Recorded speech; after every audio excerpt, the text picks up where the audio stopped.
manage for occupancy, manage for overall return, which is we have to keep making sure that our headroom rental growth that we have is also achieved, because that creates outsized returns for our investors and to our own capital. So I would assume that these assets that we have used to run at 95-97% occupancy, and today we are in the mid-80s. So there's a 10% headroom to grow in terms of occupancy levels and a 17 to 20% headroom to grow on rentals. Okay, and in fact, you can catch the full interview at 5:30 p.m. today only on CNBC TV18. And as we take a quick break, here's a quick note for our viewers. A daily wrap of the top headlines will hit your inbox before you call it a night with CNBC TV18's daily newsletter on LinkedIn, featuring the top 10 stories on markets, corporate updates, economic insights, and financial highlights. So subscribe now and get the CNBC TV18 edge.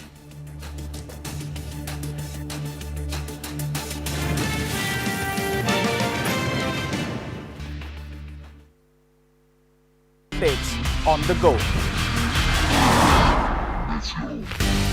Create effective strategies with insightful expert opinions on the go. Grow on the go with CNBC TV18, now streaming live 24/7 on YouTube. What does it take to build India's largest startup platform? It takes a journey of starting out as an unknown and ending up as unforgettable. It takes more than 2 decades of celebrating the most influential and influencing the most celebrated entrepreneurs. From chronicling the stories of India's startup universe to becoming a success story in itself, as India's longest running show on startups and entrepreneurship, celebrating 21 action-packed years of building India's biggest startup community. Young Turks at 21. Only on CNBC TV18 and CNBCTV18.com.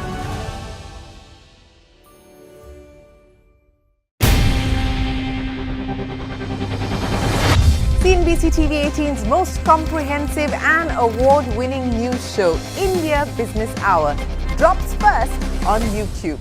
So get the first access to the most influential architects of policies and politics, the key newsmakers of the day. Discover the big themes as we decode the business of markets, macros, and more. Be the first to go to the heart of all the top stories that drive the day's agenda. Catch the award-winning India Business Hour.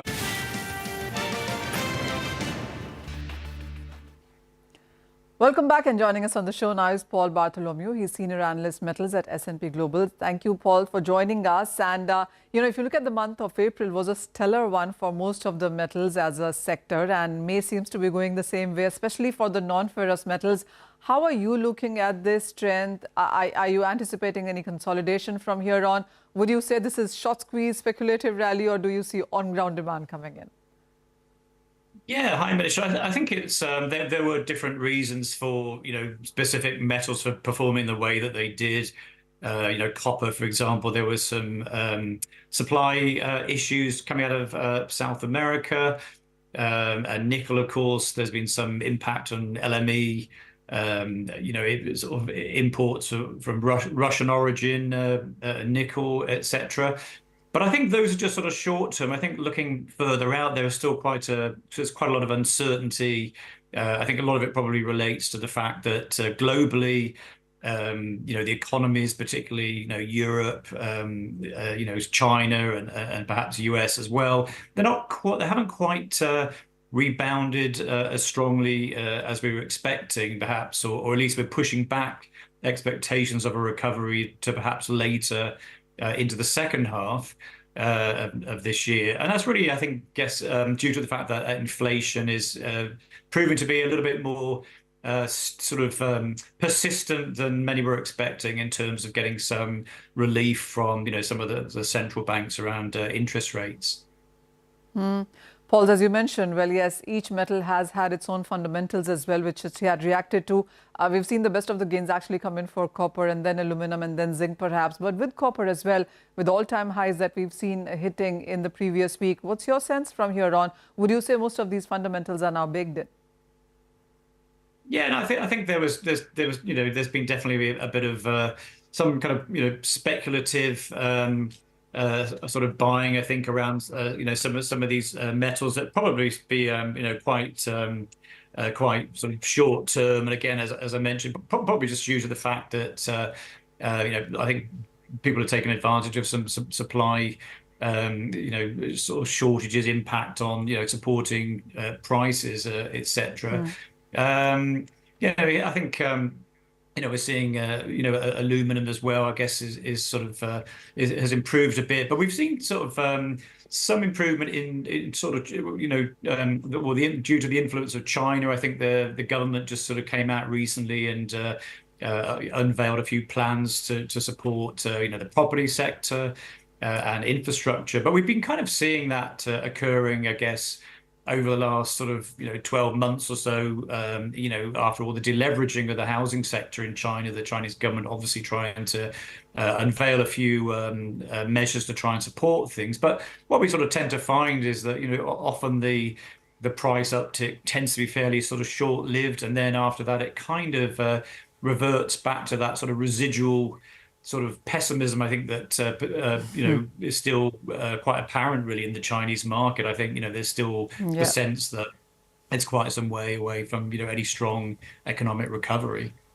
So Paul, from here on, what would your stance be in metals, and especially for ferrous metals as well, where iron ore seems to be doing better than steel when you look at an year-on-year number there? Which metal are you most bullish on, and where do you see metals now going forward from here?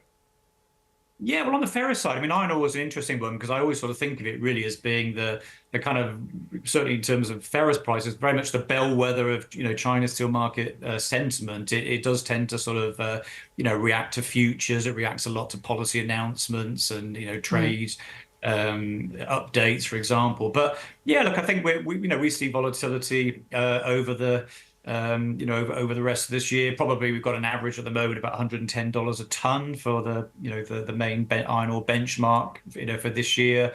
If you look at the Chinese steel prices, they're not been as volatile actually as we've been seeing in the US, for example. Very volatile there, to a lesser extent in Europe, where they're really relying on production cuts and restocking to really support things. That demand just really hasn't returned yet, really. So iron ore pretty solid. I think steel is going to be sort of just down 1 or 2% from last year. India, of course, is a bit quiet, pending during the elections in terms of buying of things like metallurgical coal and restocking. So we expect some support for that. Some coal, particularly coking coal, when India starts to restock again. But I think it's going to be a fairly subdued sort of market. We don't see any sort of too many kind of long-term price rallies that are going to persist, because there is that sort of underlying macroeconomic weakness, and particularly in the China market.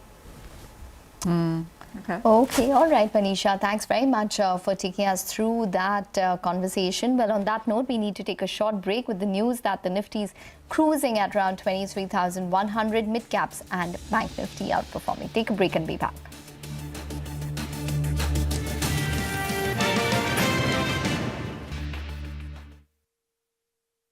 Night on YouTube with me, Shireen Bhatt. India Business Hour live on YouTube at CNBC-TV18 weeknights at 7 p.m.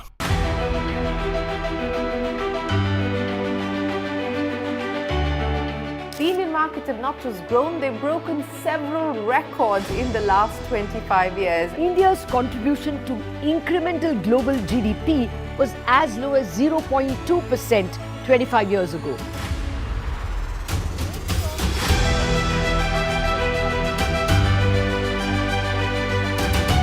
Over the last 25 years, CNBC-TV18 has closely followed the remarkable ascent of India's pharmaceutical sector. There was a time 25 years back that it was all about the FIIs. If FIIs would buy, markets would rally. If FIIs would sell, market would fall. Earlier, we were net importers of steel. From IT services to SaaS, from consumer electronics to space tech, from mere programming to AI/ML. Cars, two-wheelers, three-wheelers, commercial vehicles have significantly become much more expensive than they were 2 decades ago.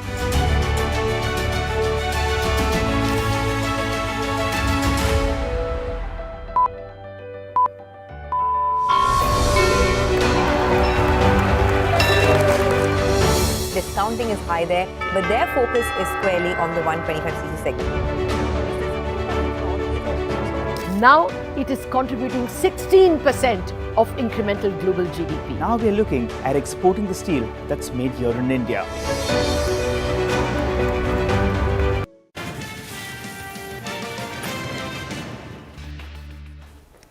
Welcome back. Indian CV maker Ashok Leyland will continue to invest in its price subsidy Switch Mobility. That's the word coming in from the very top. In a rare television exclusive, the company's chairman, Dheeraj Hinduja, told CNBC-TV18's Jude Sanit that Leyland isn't looking to raising external funds for the EV business, even as the company has no plans to demerge the EV business. Hinduja also said that the company will launch its exclusive e-bus plant over the next 12 months and aims to have a vehicle of every fuel type in 2 years from now. Here's a slice of that conversation with the chairman of Ashok Leyland. Listen in and we'll be back with Business Lunch. The UP is going to be focused on buses and predominantly on electric vehicles, electric buses. And we're actually quite aggressive we're looking at a time frame of 12 months. 12 to 13 months to have the plant up and running. So it's a tight timeline, but the UP market itself is very big. The government is very keen to expand its electric vehicle buses within the state. And we feel quite confident that being there, we'll be able to service them much better. All right. So fair to say more electric than ICE would be the order of the day? That's right. And would that be a first of sorts for an Ashok Leyland plant? Yes, I think keeping it more from an electric perspective, it is a first. But at the same time, we want to make this as one of the best plants in the world. All right. So our teams have in fact gone around, they've seen the other bus facilities, they've seen what better we can do from our existing facilities as well. And we're quite confident that when this opens, it would definitely be something different for everyone to see. And have you earmarked or outlined plans in terms of what kind of capacity you want at that plant? We're going to start with just a smaller facility with 2,500 buses, which can be ramped up to 5,000. Okay. But depending on the market requirements, I'm sure capacity wouldn't pose a problem. Question that's on several people's minds, including investors and several consumers of mobility in India is, will at any point in time, will Ashok Leyland ever come around to considering a demerger of the EV business? Is that something that's on the cards? Not really. And you know, when you look at the change that's happening into alternate fuels, what was expected, everyone felt that this transition will happen much faster. But what we're seeing that the pace is a little slower. So from that perspective, I think it makes sense for us to keep the company together and look at the opportunities wherever they can, whether they're joint sourcing opportunities. And that also you can also consider that we're also looking at electric trucks. Yes. So in that sense, to look at certain developments, battery strategies, etc., it's better to keep both the companies together. All right. With that strategy clear, the question then will arise, are you looking at any acquisitions in this space? You know, after Switch Mobility, the kind of impact that you can create in this space has been so pronounced that one wonders, will there be any more acquisitions that you are looking at? And if yes, what kind of acquisitions will they be and how will they help grow your footprint? Well, I would say that, look, I'd never say never to any of these opportunities, and if a good acquisition opportunity comes around, why not? It could be outside of India as well. But irrespective of that, as I was saying, what's important for us is to keep building our product pipeline. And so whether it's for the Indian market, Middle East market, or the European market, we're making sure that on buses and on light vehicles, we want to continue growing the portfolio. Right. But are you in talks with any players on the acquisition Not front? at the moment. Not at the moment. No. All right.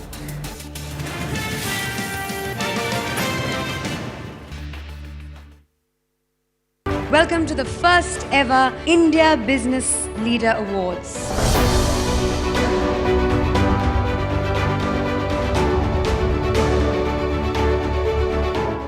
cars, two-wheelers and vehicles generally being manufactured today are much lower on emissions and much higher on safety. India's technology industry has been at the forefront of cutting-edge innovation over the last 25 years. It's the retail which is the driving force for the market right now. Clearly, we have arrived on the global economic stage.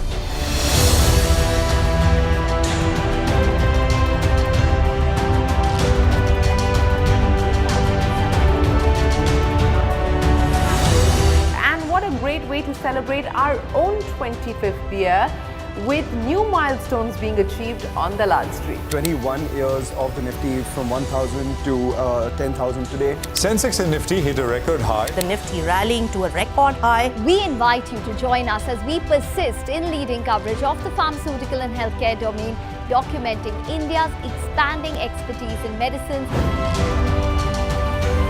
25 years of excellence and unparalleled growth. CNBC-TV18 embarking on a quarter century of excellence.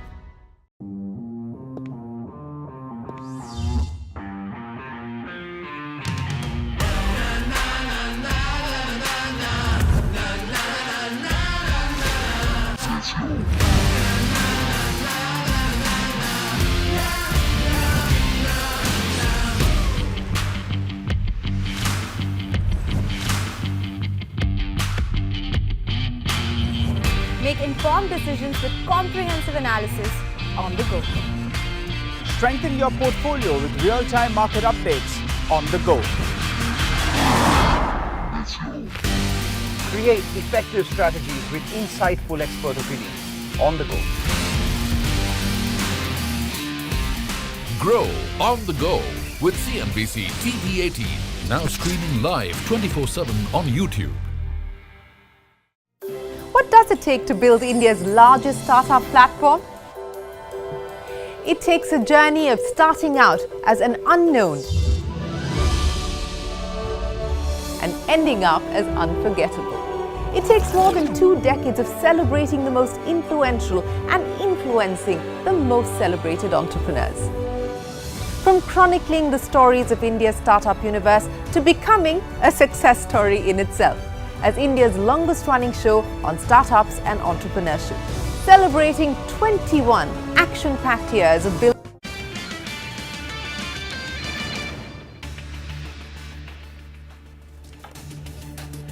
The Nifty hits a fresh record high above 23,100 as the market surges ahead after a tepid start. Financials and IT lead, midcaps too surge, while media and metals trade weak today.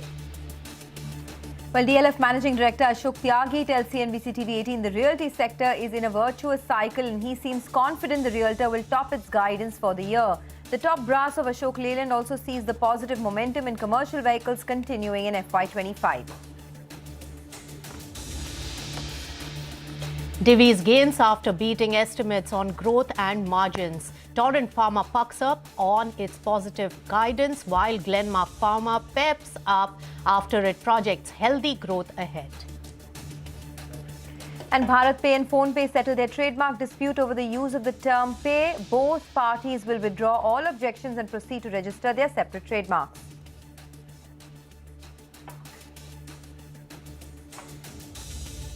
Hello and welcome. You've tuned into Business Lunch. I'm Nisha Podar, and with me as always is my co-anchor Sonia Shenoy. So Sonia, what a tremendous recovery that we have seen in the middle of the trading session, and it's just first half that all this event has really played out. Now Nifty 50, record smashing day today, and right now holding comfortably above 23,000 levels, and which, remember, it had let go of in the middle of the trading session but then quickly recovered, and right now closer to the high point of the trading session, almost 0.5% up on Nifty 50. Well, Sensex is also gaining over 450 points at the moment. sentiment. Bank Nifty has taken the lead today. The financials are leading from the front. It's over 1% up on Bank Nifty, and mid-caps too are outperforming the key indices by a margin. And that's also significant. But looking at the advanced decline picture, declines are slightly higher than the advancing numbers. But a strong recovery is what we have seen, and some of the pharma counters are really doing very well in trade today, Sonia. Oh, absolutely. And it goes to show that this market is looking at the election outcome favorably, right? What this market wants is policy continuity, it's policy stability, a smooth political transition, and seems like with the way the market is going that they're pricing that in. If you look at it, the recovery from the day's lows has been 140 points. And if you look at what the domestic institutions have been doing so far in the month of May, the DIIs have bought over 40,000 crores in the cash market. So clearly, this market is pricing in a favorable outcome from a market standpoint, that is. Remember, it's a big week. It's the last full trading week before the election results. On Saturday, the 1st of June, you have the exit polls and the counting day on 4th of June. So big days up ahead. But let's do one thing. Let's talk about big stocks in focus now. On Business Lunch, the first stock on our radar is Divi's Laboratories. It's the top Nifty gainer after reporting a strong set of fourth quarter earnings. Ekta is here with us to give us more details. Ekta, over to you. Thanks for that. Well, what really stood out for Divi's Labs was definitely the margins, which came in at 31.7%. It was at a multi-quarter high, best levels that we've seen in 5 quarters. The commentary also enthused the street. They are estimating long-term double-digit growth to be aided by long-term supply agreement with one of the innovator companies that they have. Divi's is also mulling entering the market for basic amino acids. That's KSMs for GLP-1 drugs, key starting ingredients for GLP-1 drugs. So that's not a huge opportunity according to analysts, but nonetheless, that's important to take note of. 2 molecules will be going off patent, which would provide a business opportunity in FY25. 7 molecules over the next 5 years. Capex 1,500 crores, cash through 3,200 crores. Kotak retains a sell, target price 3,250. Goldman Sachs is neutral. Jefferies is a hold. They've raised their target price. Elara sell. All of these brokerages, however, have mentioned valuations. And if you just talk about valuations, they seem to be quite punchy. FY25 PE at 52 times, FY26 PE at 42 times. Right. So, Ekta, that in fact, the entire pharma pack is in action today. And you're also tracking Glenmark Pharma, which is the other pharma name in focus today. It looks like that the street liked the management's commentary in the earnings call. Tell us more about it. Well, yes, the revenue growth is anticipated to be 10 to 11% on a consolidated basis for FY25. EBITDA margins estimated at 19%. They're targeting double-digit growth for profitability. R&D is expected to be in the range of 7 to 7.25%. Ryaltris, which is an inhaler that they launched in Europe, is doing well. They are estimating sales of over $80 million from Ryaltris this year. When it comes to their Monroe facility, which is under the US FDA scanner, they've requested the US FDA for a meeting and an inspection at the earliest. According to them, FY26 is going to be a big year for Glenmark in terms of overall growth. That's probably what the street likes at this point. Okay, thanks a lot, Ekta, for that. Well, let's focus to Hindalco. It reported a good set of Q4 numbers with the copper business and India business beating estimates. Earlier today, we spoke to Satish Pai, who is the managing director of the company, and discussed commodity pricing, also the outlook for the business going forward. Listen in to what he had to say. In the last couple of weeks, the aluminium prices have spiked up, but they've been fairly volatile. There have been sort of $100 swings each way, currently running at $25.50. I think that, we are sort of working with the fact that the numbers are going to be a little bit more stable around 2,400 rather than the current 2,550 or 2,600. I think our input cost, especially coal cost, there's enough coal available. So I think our cost of production in Q1 is probably going to be a couple of percentage points even lower than Q4. So I think that the EBITDA per ton in Q1 will be certainly higher than the Q4 $967 per ton. So I think Q4 was a little bit exceptional for copper in many ways. The demand for copper rod was very high. If you look at it, we had a record sales of 135 KT of copper. So combined with high LME, that gives us a better margin. I think Q4 was very exceptional. But that being said, the Indian demand for copper is very high. So we think going forward, the 600 crore type of EBITDA range should become the new normal. All right, so that's the word coming in from Hindalco. That stock is up about 0.5%. But one big cue for Hindalco is also going to be the monetization of its Novelis asset overseas with the US listing. So keep an eye out on that one. Moving on then, auto manufacturer Ashok Leyland's shares are surging after the margin beat estimates in the fourth quarter. Now, the outgoing CFO Gopal Mahadevan as well as the MD and CEO Shenu Agarwal joined us earlier today to discuss the outlook ahead for the company. And we also asked Mr. Mahadevan about the strategic role he will be taking up as he steps down as the CFO and transitions to a new role in the group. Let's listen in to what they had to say.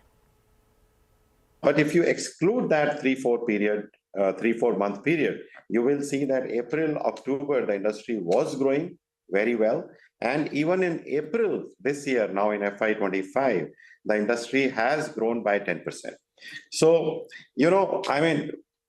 based on that, we do believe that FY24 actually was an excellent year. And we also think that that momentum will now carry forward to FY25 also. My role would be focusing more on strategic financing and M&A, because I think that, these are very important things that the company is now looking at to transform itself into a global top 10. I think, this role is going to be, more, as I mentioned to you, on strategic financing, M&A, and I would also have, to be involved a little more on the subsidiaries itself. Ashok Leyland has a lot of subsidiaries which are today, on value generation mode. So this is another part of my role where I would be interfacing with the management of these companies to look at opportunities for value enrichment. At the moment, it's a little too early for me to state what the specific M&As would be. As and when they happen, you will certainly come to know of them. Okay, that's some very optimistic views coming in from the Ashok Leyland management, and the stock is sitting at a fresh 52-week high as we speak. It's had a very strong run, and the management believes, look at that move there, 5.5% higher. In the last 1 month, it's up 20%, and the management believes that the best is yet to come for the commercial vehicle sector. As we head into a break, let's listen into some important opinion on the outlook for Indian equities amidst the current FI selling, election results, and more coming in from Goldman Sachs' Timothy Moore. Stay tuned. I still think, or we still think, that the base case is that the BJP wins and has a comfortable majority in the Lok Sabha, the lower house of Parliament, which would enable continuation of the current economic policies, which of course are market friendly. So I think the base case for the market is a constructive one, but there's a small probability of a negative risk case, which is why at least some of the investors that we've been speaking with have maybe short-term, deep out-of-the-money puts just to, as an insurance policy, to hedge against the clear central case. So that's sort of the short-term market dynamics of it. It's not unimaginable, but it is, as I said, clearly not your overwhelming base case that the BJP and Prime Minister Modi would not do well. The continuing debate in the market, which we hear from all sorts of investors, is the very positive view of the longer-term fundamentals versus the valuation in the market. That's the obvious debate. The market's trading about 22 times earnings, and that's at the high end of its range. We think it deserves a high rating, but maybe that's a bit, too much. But our point is that the underlying strong earnings growth, which we think will be coming in about 16% this year and next, which compares very favorably with most other major large emerging markets or developed markets globally, is still sufficient to carry the day. And if I may just make two additional points. One is that notwithstanding all these concerns and uncertainty about the election and so forth, India quietly is up 6% in the first quarter and another 6% second quarter to date, giving it about 12% U.S. dollar returns for the year, which is only second to Taiwan in terms of the pecking order of returns, even above Japan and above China. China sort of was above that and has pulled back a little bit. So India's been kind of, slow but steady, doing well. And the second point I'd make is that foreigners have actually been net sellers. India has had the biggest outflows year to date. You've had about 32 billion net foreign buying in Japan year to date, -3 in India. You've got like sort of plus 16 in Korea and about 32 from the southbound coming into Hong Kong. So notwithstanding the foreign selling, you've seen the Indian market do well. Why? Because the Indian retail investor is continuing to put money into the market.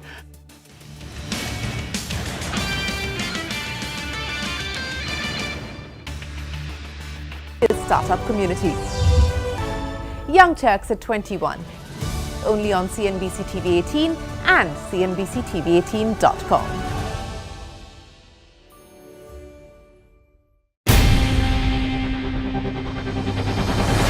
CNBC TV18's most comprehensive and award-winning news show, India Business Hour, drops first on YouTube. So get the first access to the most influential architects of policies and politics, the key newsmakers of the day. Discover the big themes as we decode the business of markets, macros and more. Be the first to go to the heart of all the top stories that drive the day's agenda. Catch the award-winning India Business Hour live every night on YouTube with me, Shireen Bhatt. India Business Hour live on YouTube at CNBC TV18 weeknights at 7 p.m.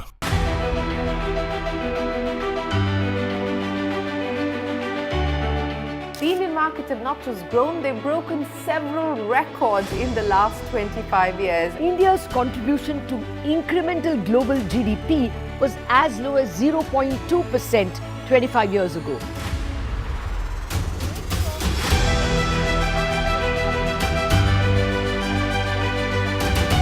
Over the last 25 years, CNBC TV18 has closely followed the remarkable ascent of India's pharmaceutical sector. There was a time 25 years back that it was all about the FIIs. If FIIs would buy, markets would rally. If FIIs would sell, market would fall. Earlier, we were net importers of steel. From IT services to SaaS, from consumer electronics to space tech, from mere programming to AI ML. Cars, two-wheelers, three-wheelers, commercial vehicles have significantly become much more expensive than they were 2 decades ago.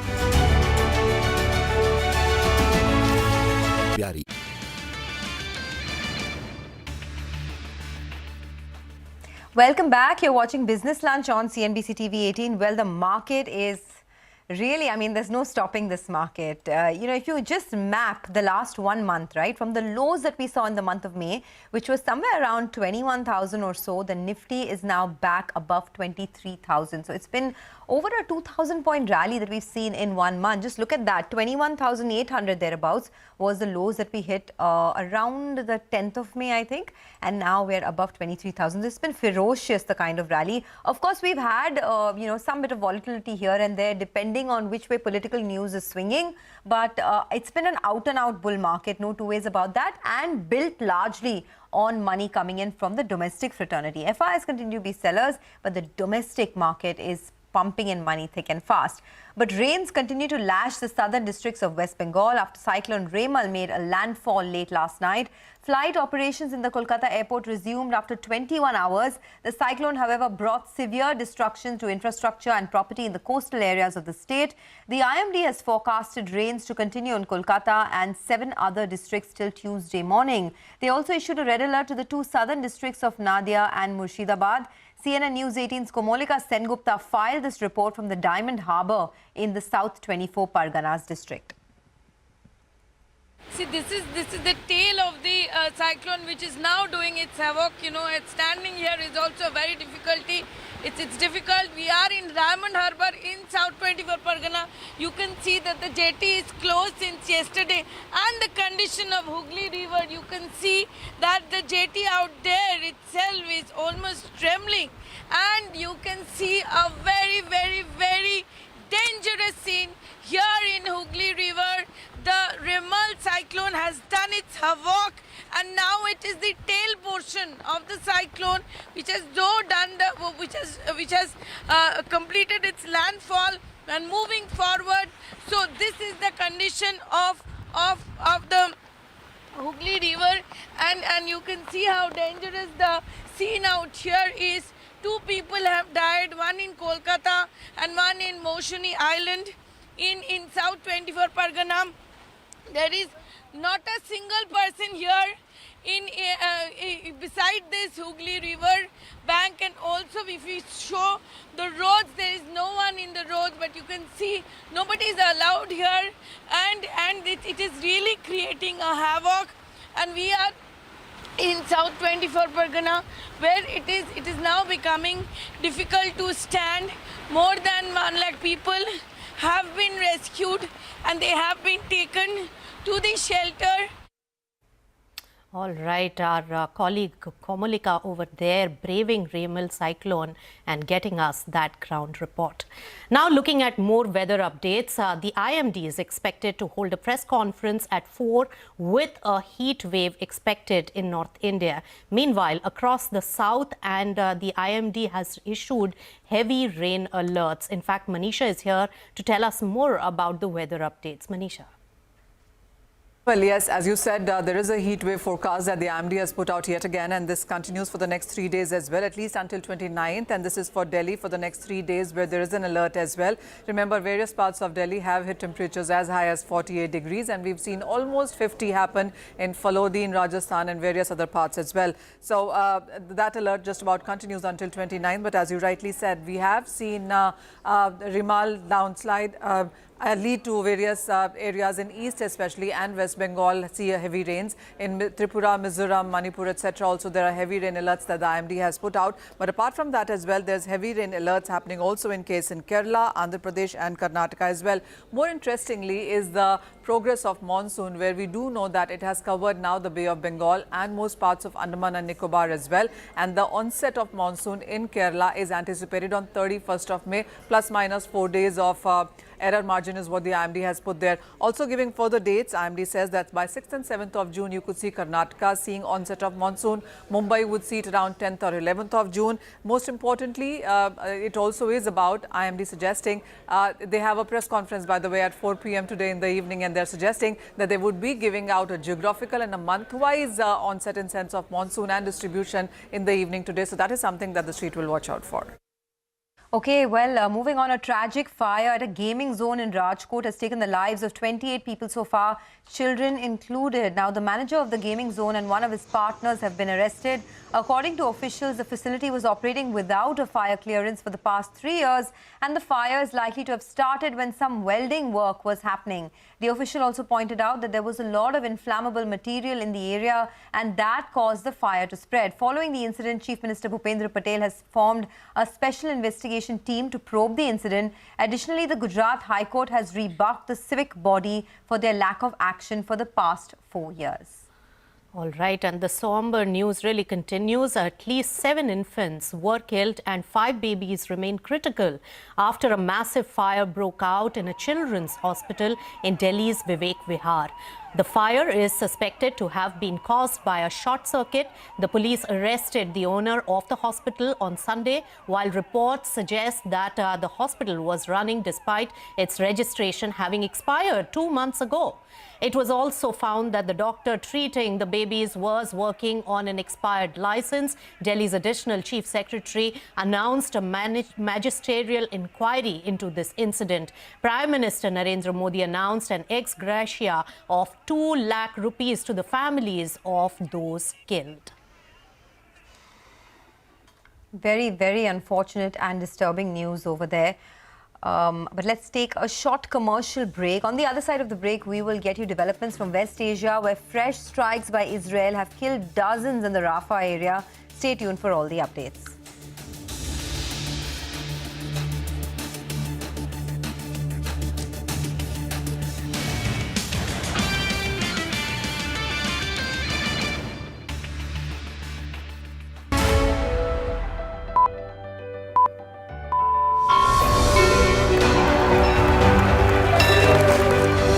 Discounting is high there, but their focus is squarely on the 125cc segment.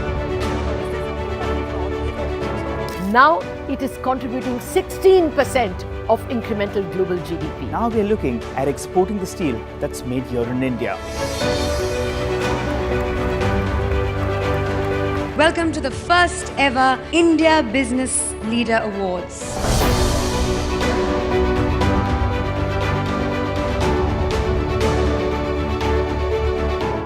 Cars, two-wheelers and vehicles generally being manufactured today are much lower on emissions and much higher on safety. India's technology industry has been at the forefront of cutting-edge innovation over the last 25 years. It's the retail which is the driving force for the market right now. Clearly, we have arrived on the global economic stage.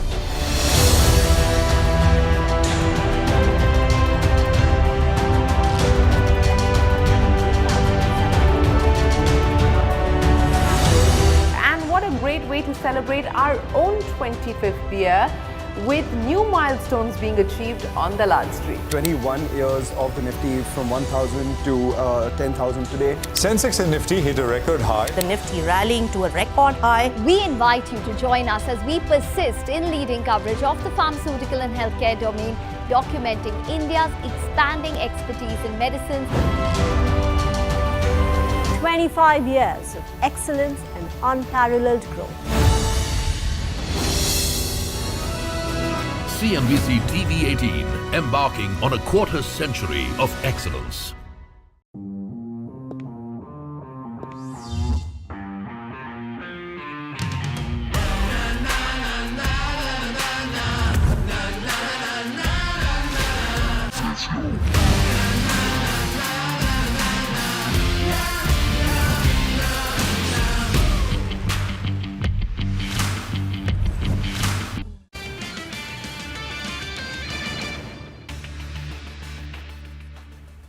Welcome back. You're watching Business Lunch. A quick look at the market, and yes, the momentum is just so strong in the market. Nifty 50 is holding up at 23,087 odd levels with a gain of 130 points. Sensex 2 is gaining almost 0.7% in trade. Bank Nifty is really taking the lead, 1.35%, and Midcap's not too far away from Bank Nifty and is outperforming the key indices, almost 0.9% up in trade. But the top loser in terms of percentage today is from the IT pack Wipro. In terms of gainers in the last half an hour of trade, we see Tech Mahindra from the IT pack gaining some ground. Along with that, some of the consumption companies like Britannia and Nestle are also the gainers, and PSU Coal India has also gained in the last half an hour of trade. So keep an eye out for the markets, but let's get you some important global developments. And to the latest on Israel-Hamas war, at least 35 people have been killed in Rafah after Israel launched the fresh airstrikes. Now, the attack comes after a barrage of missiles were fired by Hamas into Tel Aviv, which were, remember, intercepted by Israel. In fact, CNBC's Dan Murphy gets us all the on-ground details. There are some very distressing images being shared on social media in the aftermath of this Israeli strike on what appears to be a tent encampment in Rafah. Of course, the details of exactly what has happened here are still emerging, but NBC News reports that nearly 36 people have been killed as a result of this airstrike. And this occurred in an area called Tal al-Sultan. Reports say that people were trapped in flames after the strike, and the majority of them are women and children. Video being shared to social media that's been verified by NBC News shows this tent area engulfed in flames. Palestinians can be seen fleeing for safety, and civil defense crews trying to put out the fire. The images are too distressing for us to show you. The Palestinian Red Crescent Society says this location was designated by the Israelis as a humanitarian area as well. Civilians were told to seek shelter there and evacuate, underscoring that really nowhere is safe in Gaza right now. On the Israeli side, though, they say that this strike was carried out against what they called legitimate targets under international law. The Israelis say they used, quote, precise munitions based on precise intelligence that indicated Hamas's use of that area. It's unclear, though, if the Israeli strike was successful and they did eliminate the targets that they were seeking to here. Of course, at the weekend, we also saw a missile barrage targeting Tel Aviv, and this was quite significant as well. As many as 8 missiles lobbed into Israel. Sirens sounding over Tel Aviv for the first time in several weeks as a result. It's understood, though, that those missiles were intercepted by Israel's Iron Dome system. There were no reports of damage or casualties either. Against the backdrop as well, this most recent cycle of violence coming after the International Court of Justice also ordered Israel to stop its military assault on Rafah at the weekend. It's understood that Prime Minister Netanyahu has used the weekend to hold consultations with his legal team and speak to advisors about the ultimate impact of this ruling. However, analysts say it's unlikely to change the course of Israel's war or to change his decision-making process in any way at this point. Okay, fresh strikes in the Rafah area, very unsettling pictures there. But on to the Asia Trilateral Summit between South Korea, Japan and China. The three nations are holding their first summit in 4 years to discuss a possible free trade agreement between the three countries. The leaders have also discussed issues such as Taiwan, South China Sea and North Korea with Chinese Premier Li Qiang. The countries will also discuss measures to uphold globalization and reject protectionism. All right, an important global event there, but let's get back home and let's get some news from the world of sports. Well, the Kolkata Knight Riders comprehensively defeated Sunrisers Hyderabad in IPL final played last evening in a one-sided final to lift the IPL trophy for the third time. Now, batting first, the Sunrisers' dangerous lineup failed to fire and the team was dismissed for only 113, the lowest ever total in an IPL final after a dangerous opening spell by Australian Mitchell Starc was followed up by strong bowling performances from the rest of the unit. Now, the Kolkata Knight Riders made small work of the run chase, reaching the target with nearly 10 overs to spare to win the third IPL title in their history. So, Sonia, were you watching IPL finals? It was quite disappointing because we would have liked it to be much more competitive. A tougher fight, yeah. It wasn't a tough fight at all. But KKR has been in great form. So I don't think Hyderabad rose to that level ever through this entire tournament. So, you know, I personally, it feels like a personal win, right? KKR coming back and winning the trophy after so many years. Gautam Gambhir needs to be applauded. And I come from Kolkata, so I was definitely cheering. What a team performance by Kolkata. Absolutely. All right, that's the time we have on Business Lunch. Midcap Radar comes up next.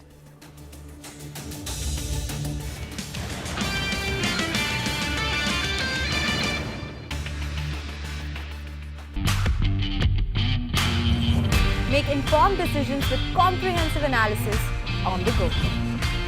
Strengthen your portfolio with real-time market updates on the go. Create effective strategies with insightful expert opinions on the go.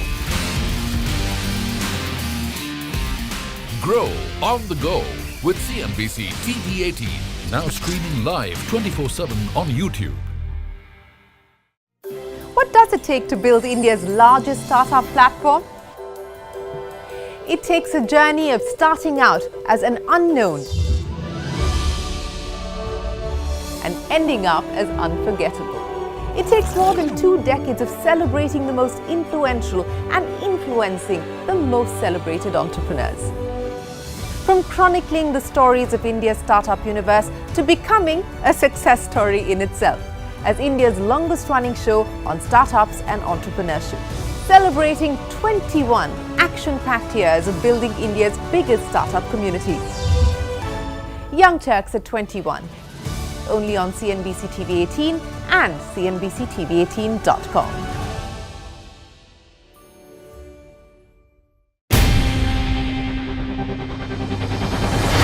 CNBC-TV18's most comprehensive and award-winning news show, India Business Hour, drops first on YouTube. So get the first access to the most influential architects of policies and politics, the key newsmakers of the day. Discover the big themes as we decode the business of markets, macros and more. Be the first to go to the heart of all the top stories that drive the day's agenda. Catch the award-winning India Business Hour live every night on YouTube with me, Shireen Bhatt. India Business Hour live on YouTube at CNBC-TV18 weeknights at 7 p.m.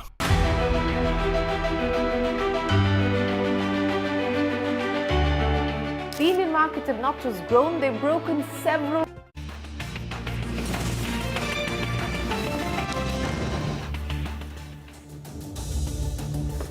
You're watching us here on Midcap Radar. I'm Manglam Malu. With me, as always, Vivek. It's a wonderful afternoon, and the screen that we're staring at tells you 23,100 on the Nifty thereabouts, and very close to 50,000 now for the Nifty Bank itself. Just about 350 points away. Vivek, does that happen today, or does that happen this week? Hopefully sooner rather than later. Like you just saw on the top of your screen, it's green across, and all of the banking stocks have made a spectacular comeback up. All of the names, especially the mid-cap banks, all of them that were taken quite a bit of a beating in the last couple of weeks, today they're back. But it's an action-packed show that we have for our viewers, and let's start with the top headlines. Market scale fresh peak, Sensex tops 76,000 for the first time, led by gains in the banks and financial space. Mid-caps fare better. Nibby's gains after beating estimates on growth and margin. Torrent Pharma perks up on positive guidance, while Glenmark Pharma peps after it projects healthy growth ahead. Ashok Leyland hits a fresh 52-week high after brokerages raised target price post the Q4 earnings. Management guides for a mid-teens EBITDA margin growth over the near term. DOMS Industries surges after the revenue from operations and EBITDA surges on a year-on-year basis. Management says they continue to see positive business traction. Sun TV slips after reporting a weak Q4 numbers. EBITDA margin declined over 510 basis points due to rise in operating expenses and cricket franchise fees.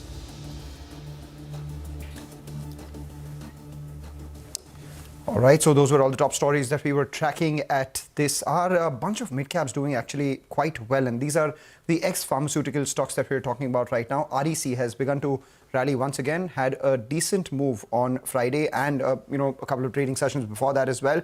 Before, it saw a bit of a dip earlier after a big rally that he had seen earlier. So it's resumed that up move that we're seeing. Granules from the pharmaceuticals pack, while that continues to do well. Vivek did speak about a bunch of these rather mid-cap banks doing well. So Federal Bank is the one that should come up for you that, was under a wee bit of pressure, but now that's recovered and has moved to the high point of trade, giving it company. Names like Godrej Properties saw a bit of a decline on Friday. Maybe some, worries around one of its projects in Mumbai. But there has been no official word coming on there. So maybe a bit of short covering is what we're seeing on Godrej Properties. Decent up move is what we've seen on Jubilant Foodworks as well. Perhaps a lot of pizzas being ordered on account of the IPL finals. You're absolutely right.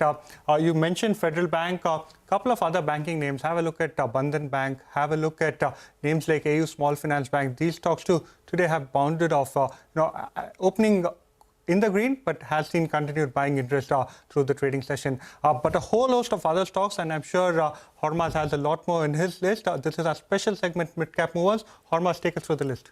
The mid-caps are doing well and REC is doing well, so it's a good day for the market as far as the mid-cap stocks are concerned. We'll start off with some of the other gainers besides what the guys highlighted just now. And Phenolics Cables is the one that continues to surge higher now. Another record high, 8% higher today as well after the up move that we saw on Friday. JBM Auto is the other gainer on the small cap index, is 6.5% higher there. Paytm is a surprise inclusion in the green in today's session. Persistent Systems is the top mid-cap IT gainer today, 6.5% higher today. And Jubilant Foods is having a good day as well, a bit of a rebound after some sell-off on Friday. Plenty of earnings reactions that are coming in thick and fast. The last leg of the earnings season, Ashok Leyland 6% higher now, 223 on the stock. Glenmark Pharma is the top F&O gainer now, 7% higher for Glenmark after some very positive management commentary. Affle India and Exide also having a good day after their results. PSU banks are the ones that are doing well. The top sectoral gainer is the PSU banking index,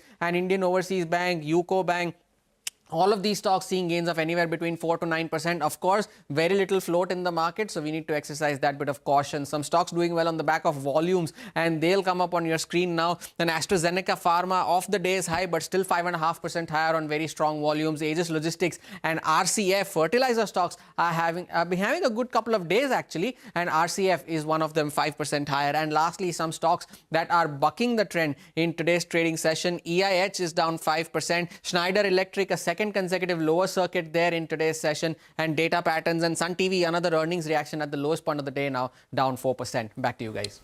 Take that point, Hormaz. Thank you for joining in and giving us a list of stocks which are gaining both on the upside and the ones which are losing on the downside as well.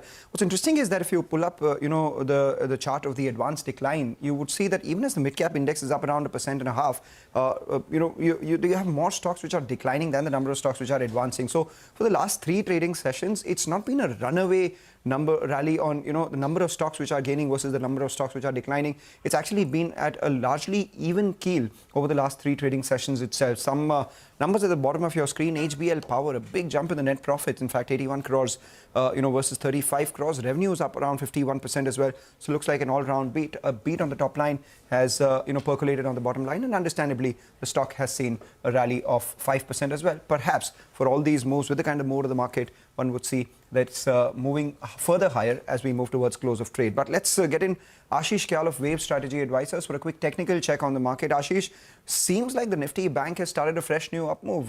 What are the Elliott Waves saying? See, the overall trend for Nifty and Bank Nifty, both the indices is positive. And if you look at Bank Nifty especially, we can clearly see a very smart rally on the upside over the past 2 or 3 trading sessions. And it is yet to touch that lifetime high levels even when Nifty is touching it. So the overall wave pattern is suggesting that we might be heading towards on the upside towards 50,500 levels on Bank Nifty overall. And on the downside, the support for the index is around 49,100. So as long as 49,100, which is the gap area created today, is intact, I think Bank Nifty should be heading towards 50,500 lifetime high levels. We should be able to see that. And on Nifty is concerned, I think the overall trend is positive. Any dips on Nifty should be used as buying opportunity. 23,000, there were call writers who are trying to now cover their positions. If we manage to sustain at these levels, we can head towards the level of 23,150 on upside on Nifty over intraday, and possibly eventually we should head towards 23,290 on Nifty as well. So the overall tone remains bullish. Use any dips as a buying opportunity. Good afternoon, Ashish. Welcome to the show. So any individual stocks that you have on our radar, what is it that you like at current levels? If you look at Dabur, Dabur has given a very strong breakout in today's session. The volumes have also picked up and it has formed a higher high, higher low formation, possibly a third wave on the upside that is starting on Dabur.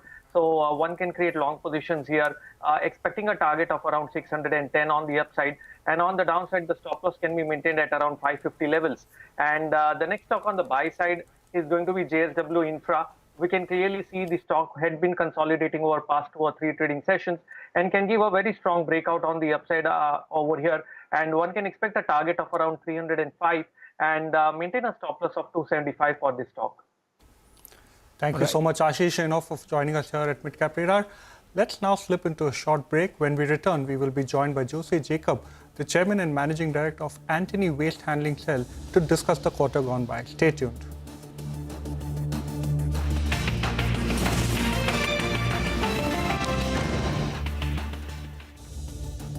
In the last 25 years, India's contribution to incremental global GDP was as low as 0.2% 25 years ago.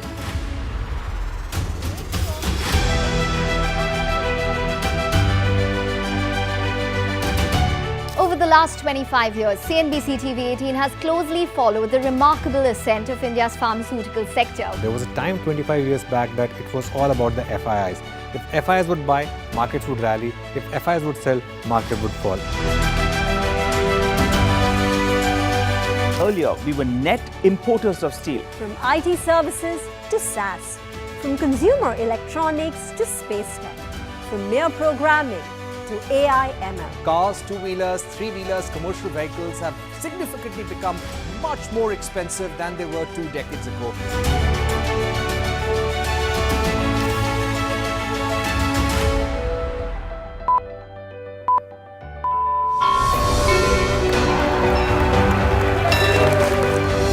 Discounting is high there, but their focus is squarely on the 125cc segment. Now it is contributing 16% of incremental global GDP. Now we are looking at exporting the steel that's made here in India. Welcome to the first ever India Business Leader Awards.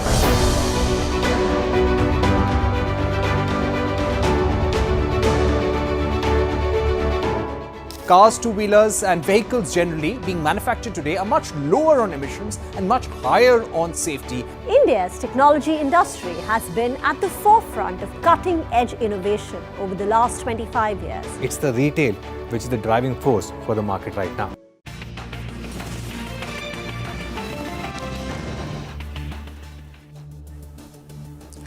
Welcome back to Midcap Radar. We have a corporate on our show, and it's a very interesting corporate. Antony Waste Handling Cell is in focus on the back of its Q4 numbers. Net profit has more than doubled on a year-on-year basis, and EBITDA margins too expand. Jose Jacob, the chairman and managing director of the company, joins us now to discuss further. Good afternoon, Mr. Jacob. First up, how would you rate Q4? There's been a very sharp jump as far as profitability is concerned. So can you sustain this momentum going forward? FY25, what is the guidance that you've given to the street in terms of revenue, margins, as well as bottom line? So historically, our CAGR growth has been 20 to 25%, and we have been achieving that. And we believe that we'll carry forward the same performance. When you say... All right, Jose. You said that, 20 to 25%. When you say 20 to 25%, what is it that you're meaning? Because the revenues that I look at is... Yeah, go ahead. I would say it's that 20 to 25% in 3 to 4 years. In our style of businesses, when we win a contract, it takes about 18 months to full-fledged start it. And that's the reason we look at, and our contracts are long-term contracts. The period is 7 to 25 years. So we take a CAGR growth of 20 to 25% in every 3 to 4 years or maybe 5 years. Okay, because, I'm looking at the last 1 year, your revenues have grown just around 2.2%. Operating profit too has not grown much. Margins have improved from 17% to 20%, but they've been 25 to 28% in the past as well. And, the net profit, while it has grown, it's factors other than, operations that have led to the net profit growth in the fourth quarter. So, to that extent, what is a realistic target on revenue, margins and profitability for the next year? So, our operating profit, our operating revenue was 766 crores, which is a 19% increase compared to the last year. Last year, it was 643. And the EBITDA margin, if you see FY 2023, we have increased from 153 to 198 crores.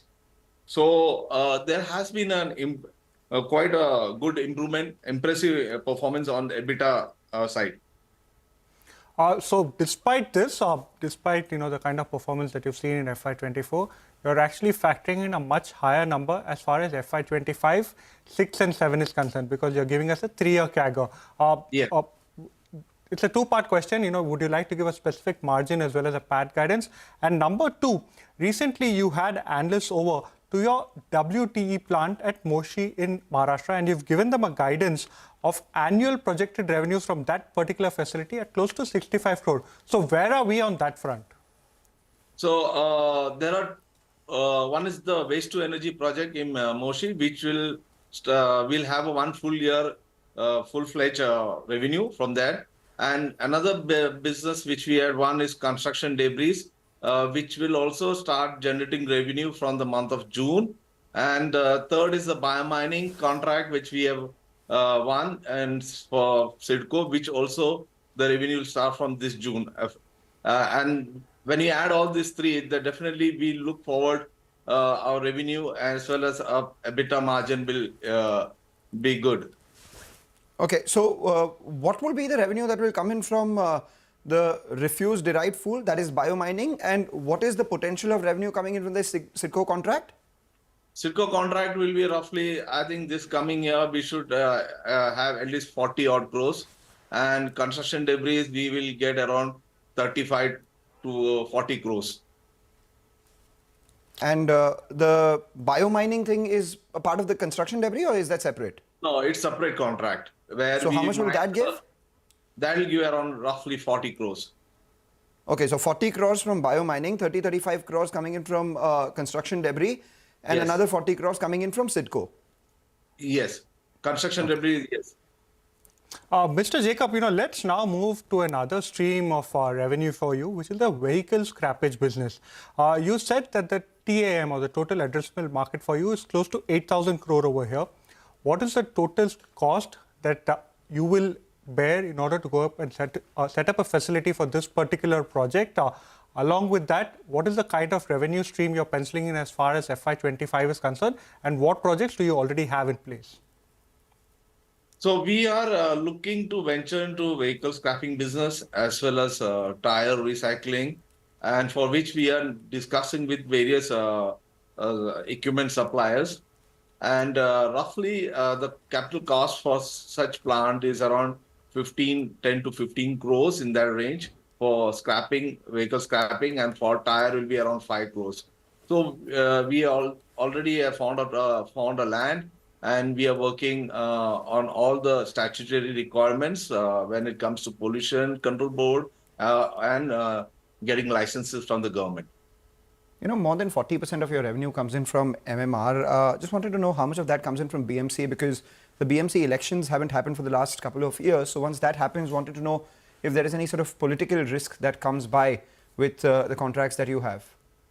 No, our contracts are long-term contracts. It was signed, the waste processing was signed somewhere in 2009, and the collection transportation was signed somewhere in 2016 or something like that.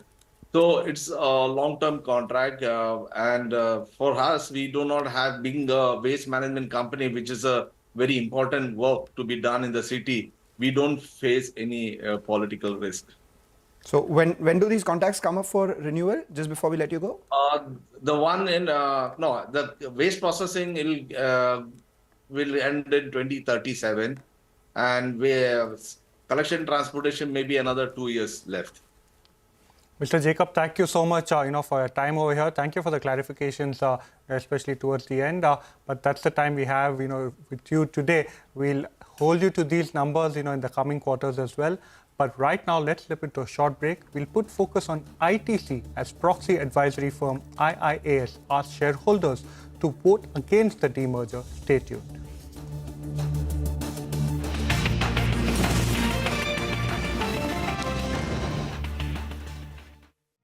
What does it take to build India's largest startup platform? It takes a journey of starting out as an unknown and ending up as unforgettable. It takes more than 2 decades of celebrating the most influential and influencing the most celebrated entrepreneurs. From chronicling the stories of India's startup universe to becoming a success story in itself, as India's longest running show on startups and entrepreneurship, celebrating 21 action-packed years of building India's biggest startup community. Young Turks at 21, only on CNBC-TV18 and CNBCTV18.com.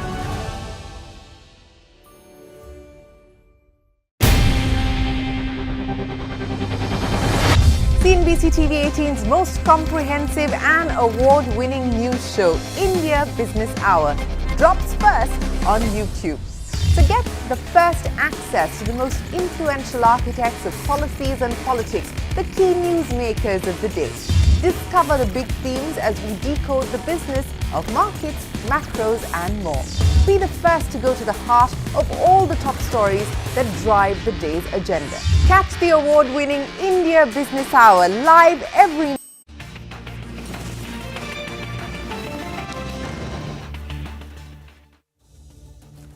This is Midcap Radar. Typically, we speak about midcaps, but today ITC is the stock on our radar, and that's because if you just take a look at the intraday chart, the stock is closer to the lower end of today's trading session. This afternoon, we got a report that came in from IIAS, which is a proxy advisory firm, and in its report, it said that it's advised the shareholders to vote against the company's proposed resolution to demerge the hotel business.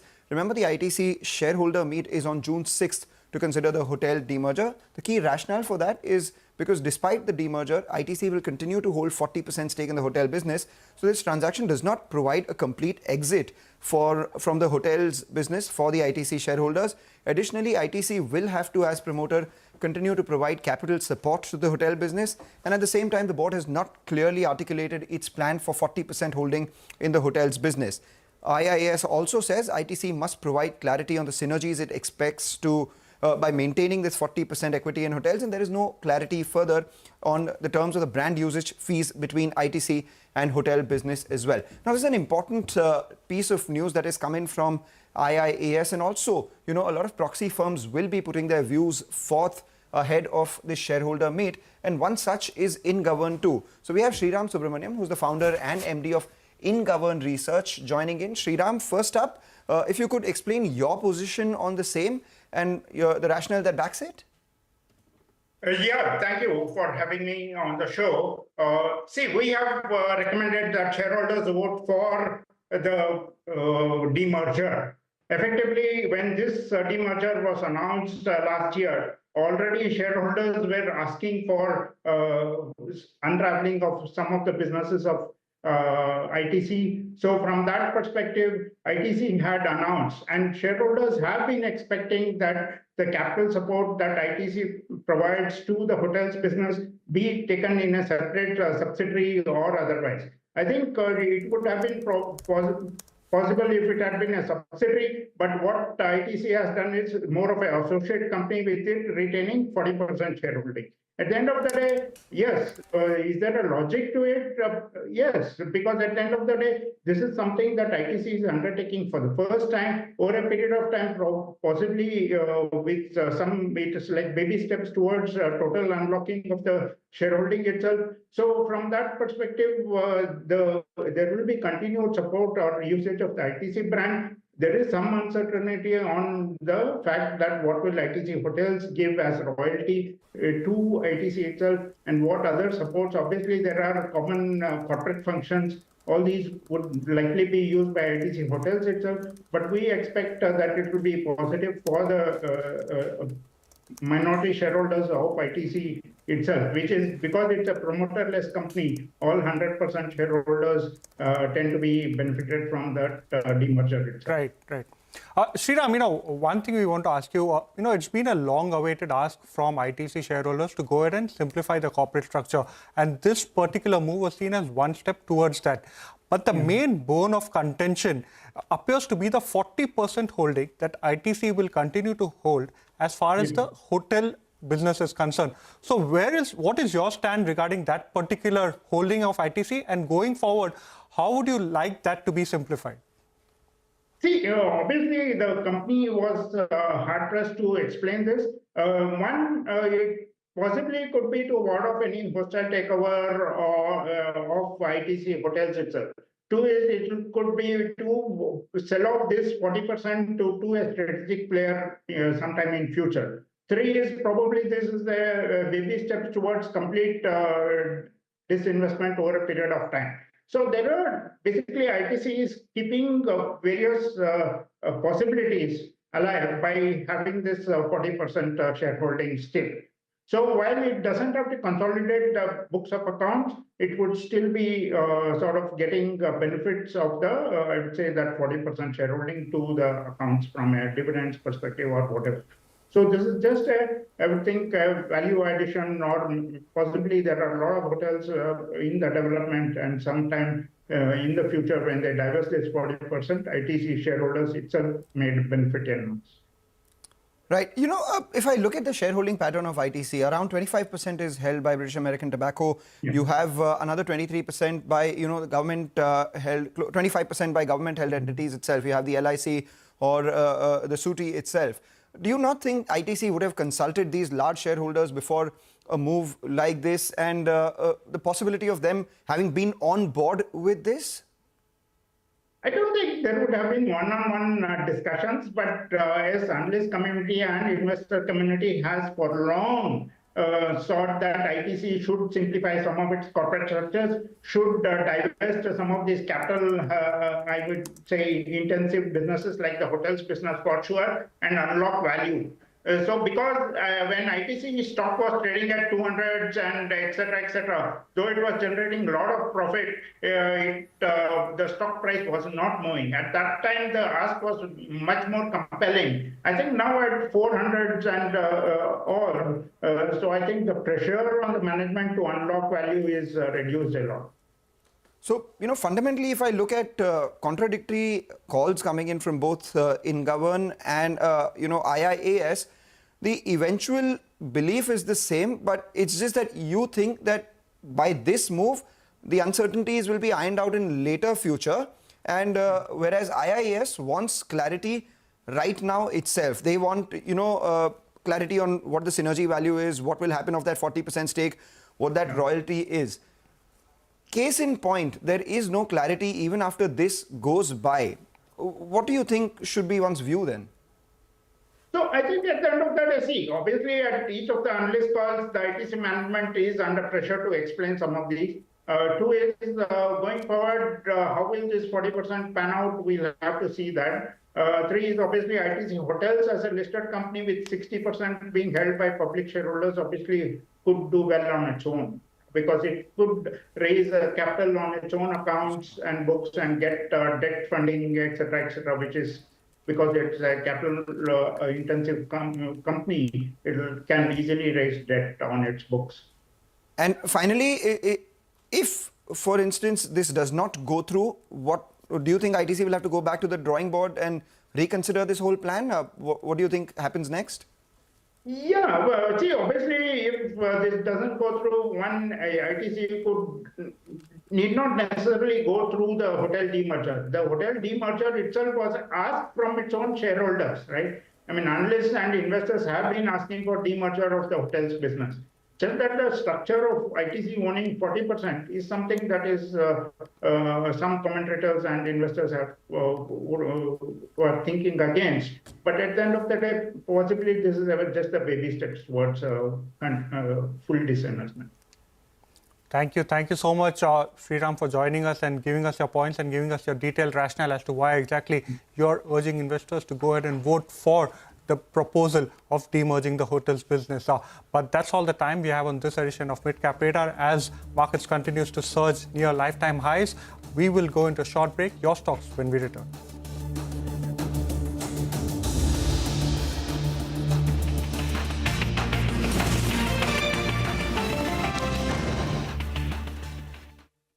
With me, Shireen Bhat. India Business Hour live on YouTube at CNBC-TV18 weeknights at 7 p.m.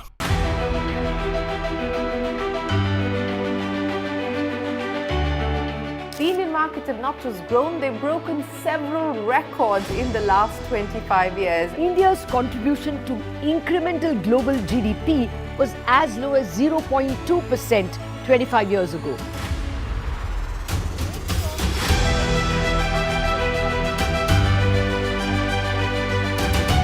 Over the last 25 years, CNBC-TV18 has closely followed the remarkable ascent of India's pharmaceutical sector. There was a time 25 years back that it was all about the FIIs.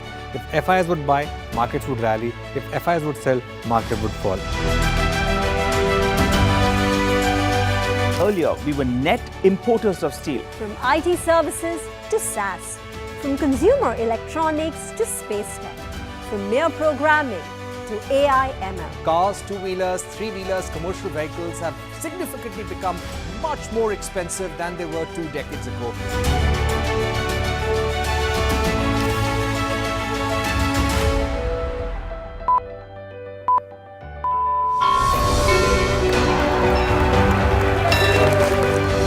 Discounting is high there, but their focus is squarely on the 125cc segment.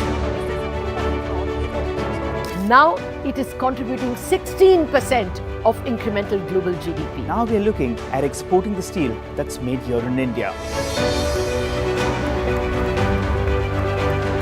Welcome to the first ever India Business Leader Awards.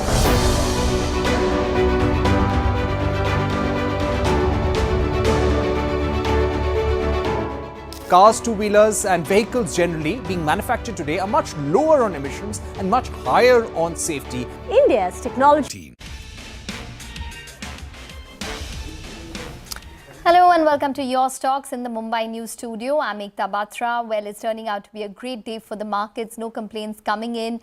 The Nifty is up around 120 odd points. We have the Bank Nifty, which is up around 631 odd points. I think the street is liking the stability in the markets, and remember, it's important to note that it is ahead of the general election outcome and verdict as well. Well, joining us today we have Manish Hathi-Ramani of Deen Dayal Investments talking about the fundamentals of the market. Astha Jain here talking about at HEM Securities talking about the fundamentals as well. Manish, in fact, will give us an update on the technicals.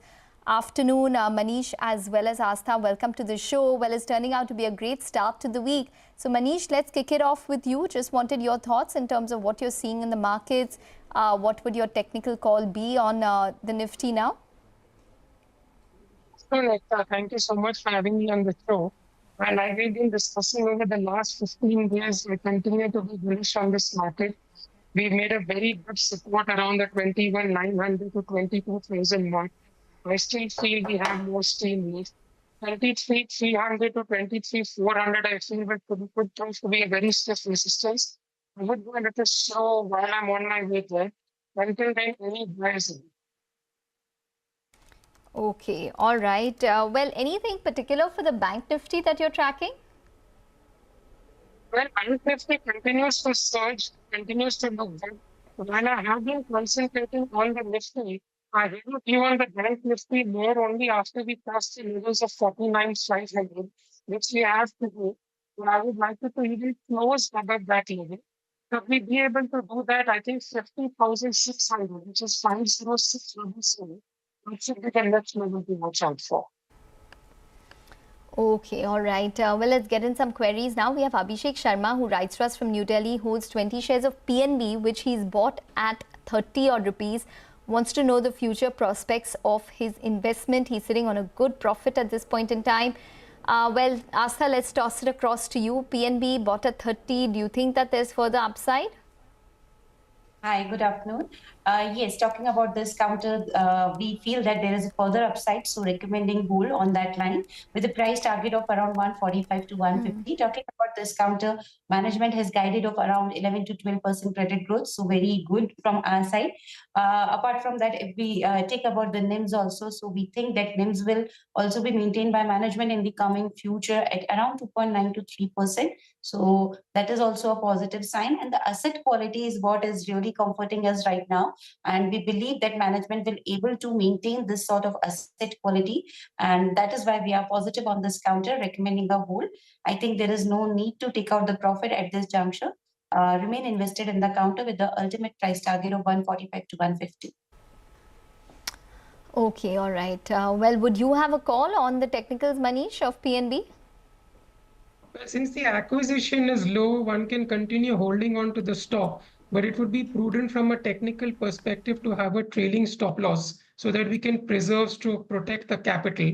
115 is a good support for the stock, and if that breaks, he can exit thereafter. Until then, 180 should be a potential target. Okay, 180 should be a potential target until then. We have Rahul Bajaj, who writes to us from New Delhi. He holds 5 lakh shares of LIC, which he's bought at 600. Wants to know what to do, if he can buy more shares and wait for the stock fall. So he's sitting on a bit of a profit. Numbers to come out tomorrow. What would you recommend on, or numbers are due this week? What would you recommend, Astha, on LIC? I think we are expecting numbers to come out today, if I'm not wrong with my study. So I think it will be on 27th, as was given on the BSE website. So today might be, we can expect the numbers. So LIC is looking good to us. First of all, recommendation is continue to hold this counter with a price target of 1175 at the ultimate levels. Talking about this counter, we are expecting strong numbers.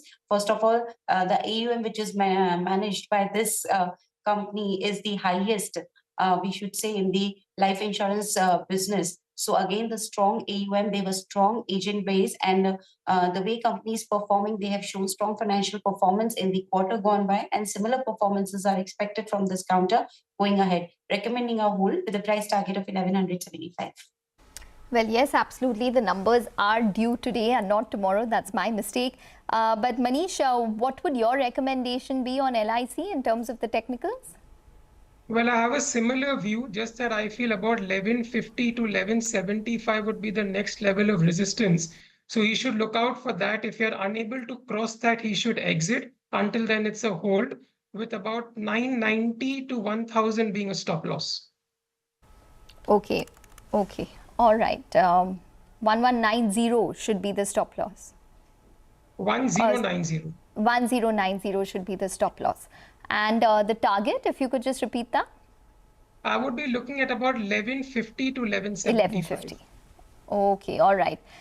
Well, Mayank Jain now writes to us from Pune. He holds 10 shares of NTPC, which he's bought at around 200. He's a long-term investor, wants to know what to do, whether to hold or to sell at these current levels. So again, sitting on a profit, we're getting a lot of queries where people have made profits, so that's a good thing. But Manish, I'll come to you first on this. What would you recommend on NTPC? Well, since he is put at a profit, I would again utilize a strategy of preserving capital. A stop loss of 300 is recommended. 395 to 400 can be the next target to look out for. Okay. All right. And what about you, Astha? What would you recommend on the fundamentals of NTPC? So results were out, and I think the results were good, not that bad. We were positive on the result front, except with that, what we are thinking positive about this counter now. They have a plan to list NTPC Green also, maybe October, November this year. The story broke out today itself. So I think that will be a major positive because they have a strong pipeline. This is the company which is meeting India's total 25% power requirement. So along with this, whatever future plan this company is having, it is infusing optimism in the company along with a decent set of numbers. So we are positive on this counter, recommending a hold. Maybe buying on dip strategy can also be applied to this counter. So if some dip come, then one can buy also. Ultimate price target can be set at around 415 to 420. Okay. And any timeline for achieving that target? Timeline can be set at around 3 to 4 months, maybe a quarter or so, if everything goes well with the markets at macro level. Okay, all right, fair enough. 415 to 420 is the target, probably within a quarter odd. Remember that stock has done extremely well in the past 6 odd months. Well, Shruti Mishra now writes to us from Nasik. She wants to buy some renewable stock. She wants to know which stock she can buy right now. Well, Astha, over to you on this one. What would the portfolio consist of in terms of renewable stocks? See, in renewable energy, Adani Green is looking strong to us. The way this company has posted strong set of numbers in the quarter gone by, that is Q4 of FY24, we are really positive on this counter. So one counter which is looking good to us in this space is Adani Green. Here the price target which we are recommending for this counter is around 2300 to 2400. So first is Adani Green, and secondly even Suzlon is also looking good to us. If we talk about this counter has also posted strong set of numbers. Maybe some exceptional losses may dent the bottom line, have dented the bottom line. But I think going ahead, this company is also well placed to cater the opportunities available in the sector. So Suzlon and Adani Green, these two counters are looking good to us in the renewable energy space. One can have a look on those counters. Okay, all right. Would you have a call on these counters, Manish, Suzlon as well as Adani Green? Well, considering I'm a chartist, it was open-ended for me just to talk about renewable stocks. So I kind of opened quite a few charts. Something that caught my attention was a Tata Power and a KPI Green. But then if you look at overall, all these stocks have run up over the last 6 months. So the overall view will continue being they look good. If you look at higher time frames like weeklies and monthly charts, they also continue looking good and robust. However, I would prefer that there should be some kind of a correction before we enter these stocks. Okay, all right. Well, we need to take a short break, but the markets are doing extremely well today. We've been talking about a couple of these stocks such as PNB. So that stock is up around 2.6% at this point. Granules India is doing well. It's run up around 8% this year already. So it's up around 2.5%. MedPlus comes out with its numbers this week. It's up ahead of that. And Aster DM as well, ahead of its numbers, it's up around 2.5%. So doing well for the markets at this point in time. Well, we need to take a short break. More queries lined up on the other side. Stay tuned.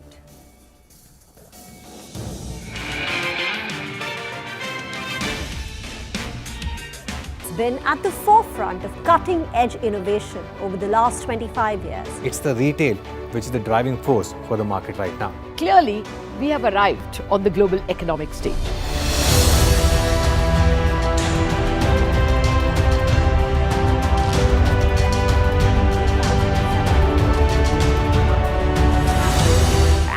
Great way to celebrate our own 25th year. with new milestones being achieved on Dalal Street. 21 years of the Nifty from 1,000 to 10,000 today. Sensex and Nifty hit a record high. The Nifty rallying to a record high. We invite you to join us as we persist in leading coverage of the pharmaceutical and healthcare domain, documenting India's expanding expertise in medicines. 25 years of excellence and unparalleled growth. CNBC-TV18, embarking on a quarter-century of excellence.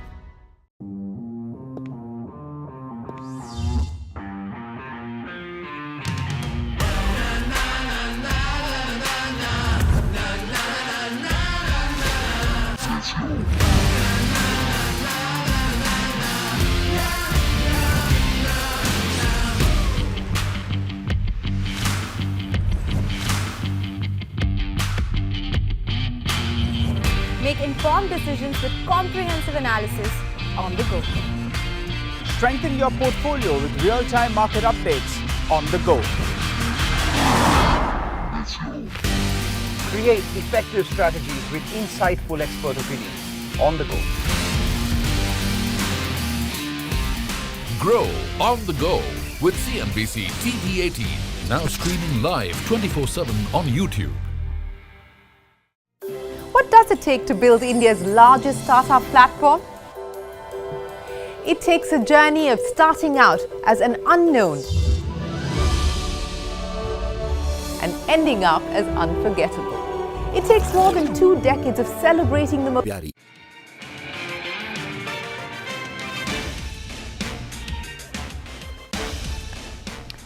Welcome back. Well, we still have with us Astha Jain and Manish Hathiramani to answer all of your stock queries on a day where the markets are also doing extremely well.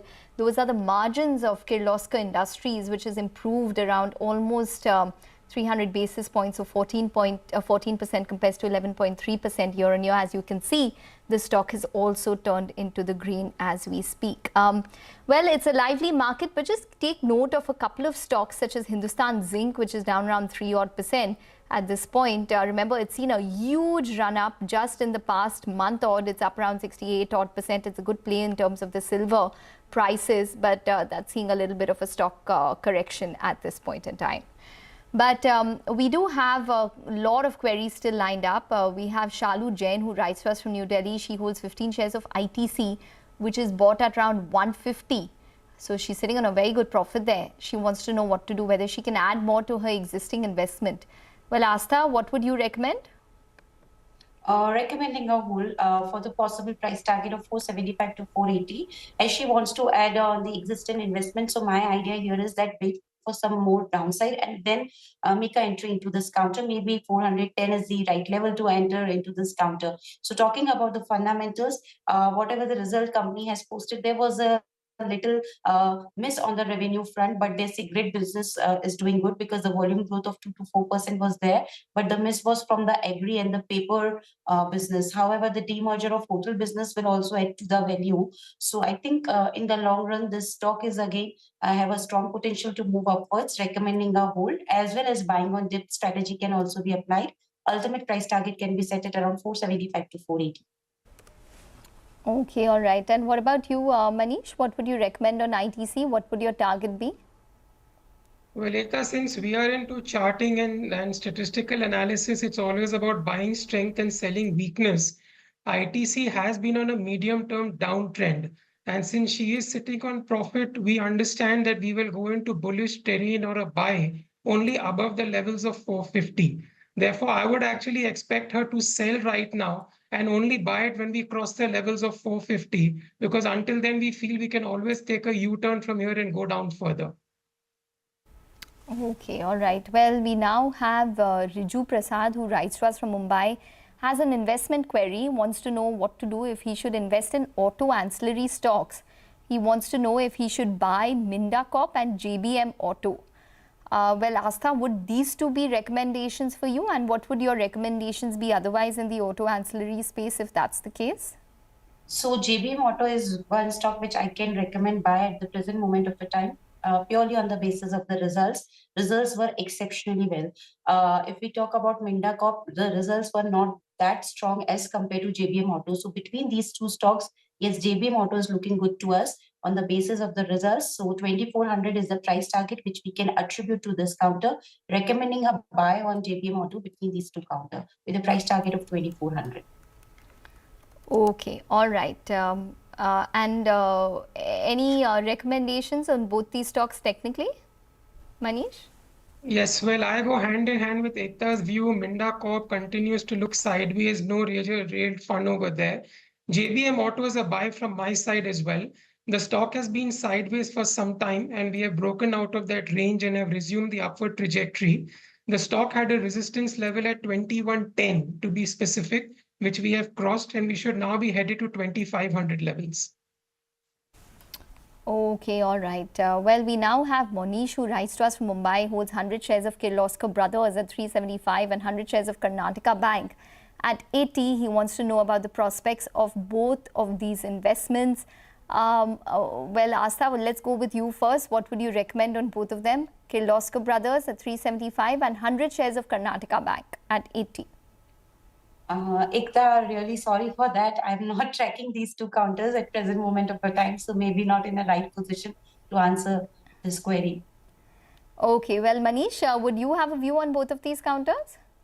Well, KTK is definitely a sell because we have kind of broken major support levels. Therefore, he can exit it at current market levels. Kirloskar Brothers, I'm not too sure what is the acquisition price, but the overall trajectory continues to remain positive. 1200 to 1250 would be a recommended stop loss. Okay, all right. Well, we have Chanukya, who now writes to us from New Delhi, holds 3,000 shares of Gujarat Pipapa Port, which is bought at an average price of 174. So again, sitting on a profit there, and wants to know what to do, whether to hold or to sell for the longer term. Do you look at this stock, Asta? We are recommending right now a hold on this counter. Maybe some sort of profit booking can also be applied to this counter, because today also it is into the pressure, because we are not very much optimistic about the kind of future prospect this company will be having, purely on the basis of the financials, because we are in a what we are thinking right now, that maybe some sort of margin pressure can be witnessed in this counter going ahead. So right now, maybe some sort of partial profit booking can also be recommended at this level, or a hold is also recommended, not a buying at this point of time. Well, it's up around 80% in the past 12 months, plus 80%. So in the past 1 year. So Manish, any further upside on this one?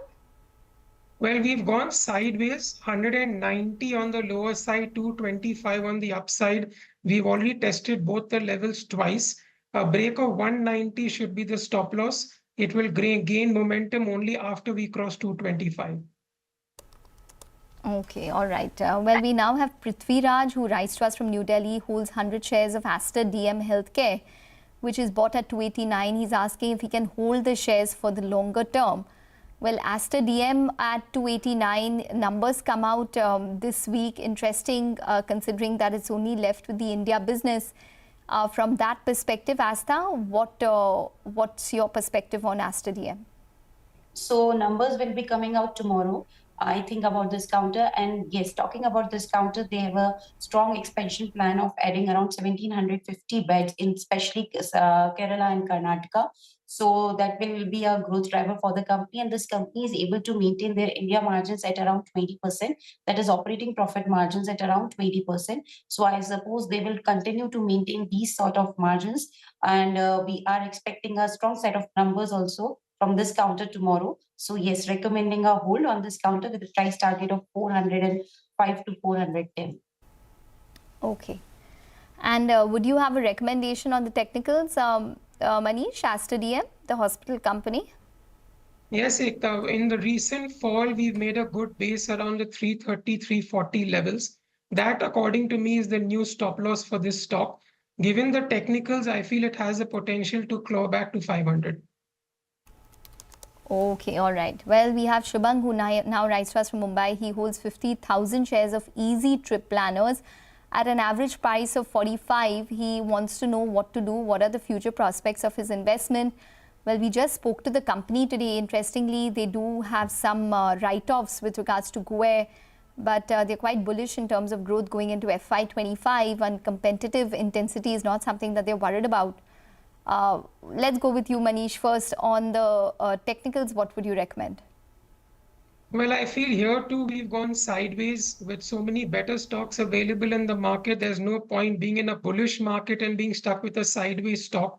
I would recommend an exit on this stock. We have a downward bias as well.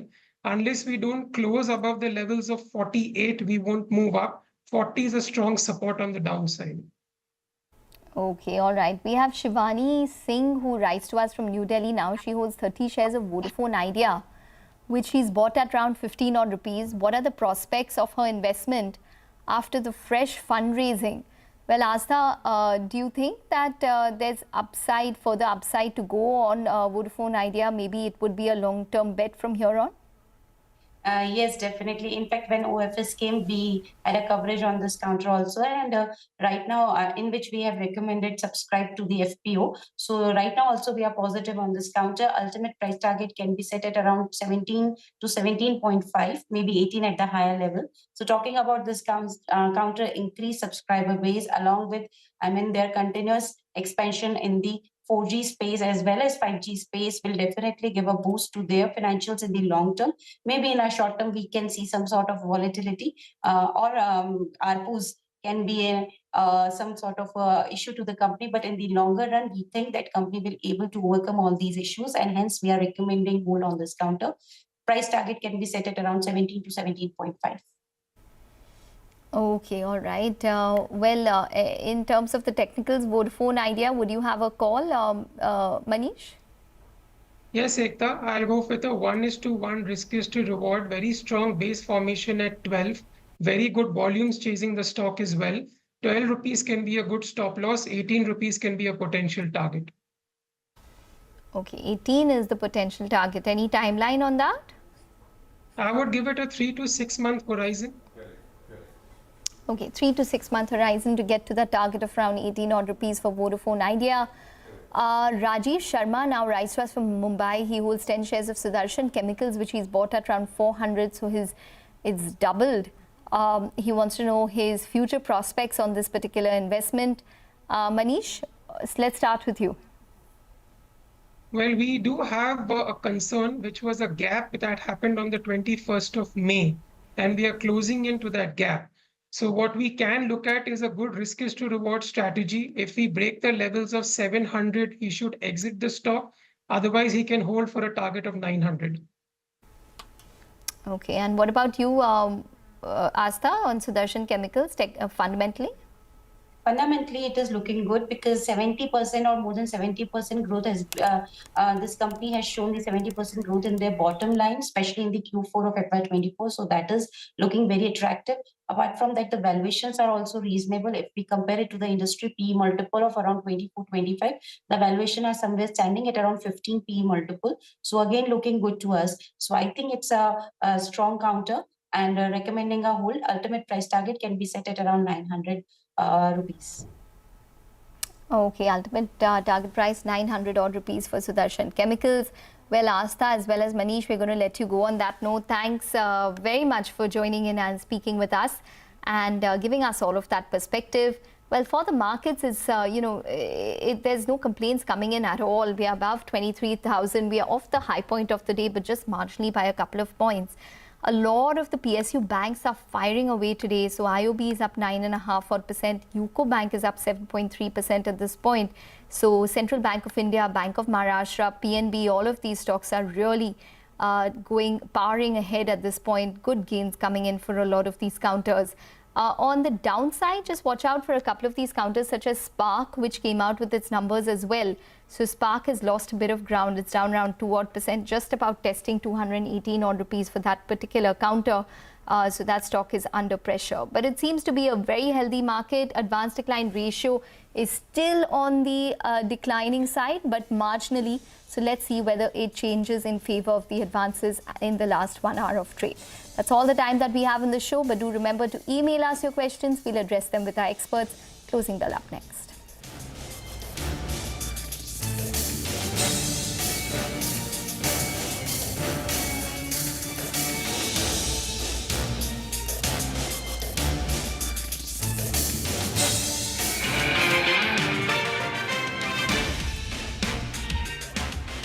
and influencing the most celebrated entrepreneurs.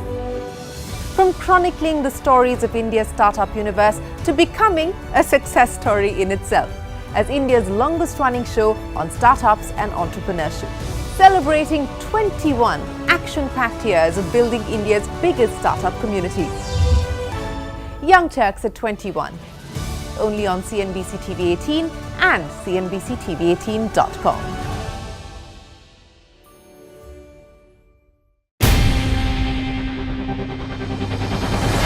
CNBC-TV18's most comprehensive and award-winning news show, India Business Hour, drops first on YouTube.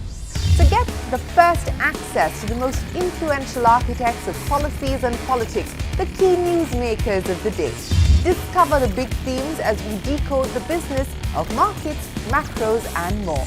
Be the first to go to the heart of all the top stories that drive the day's agenda. Catch the award-winning India Business Hour live every night on YouTube with me, Shireen Bhat. India Business Hour live on YouTube at CNBC-TV18 weeknights at 7 p.m.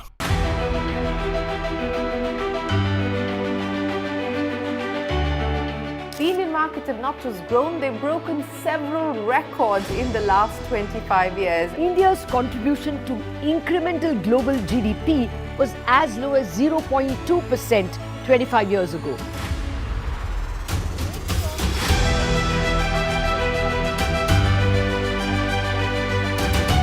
Over the last 25 years, CNBC-TV18 has closely followed the remarkable ascent of India's pharmaceutical sector. There was a time 25 years back that it was all about the FIIs. If FIIs would buy, markets would rally. If FIIs would sell, market would fall.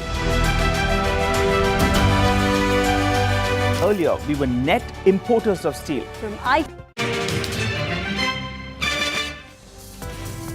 The Japanese and the Korean markets have opened higher. The Taiwanese index is up over 1%. So the quick commerce is becoming bigger than the food commerce, you know. Support comes in at 22,586. Actually, it was a good set of numbers. It was a strong recovery that Divi's Labs reported. MHCV industry was really growing at a very healthy pace. A good start, absolutely. 80 points higher on the Nifty, 23,031. On the flip side, I would say for consumption broadly, it's been a soft patch, right? We had a record sales of 135 KT of copper. Steve, very comfortable around that 23,000 mark all over again. Glenmark is reacting to what is a positive outlook from the company. This is the tail of the cyclone which is now doing its havoc. 23,100 on the Nifty thereabouts and very close to 50,000 now for the Nifty Bank itself. Sharpest strategies, top market trends, unmatched perspectives. The trading day's most comprehensive roundup. Stay ahead with NSE Closing Bell. Broadcasting live from the CNBC-TV18 Motilal Oswal studios in Mumbai.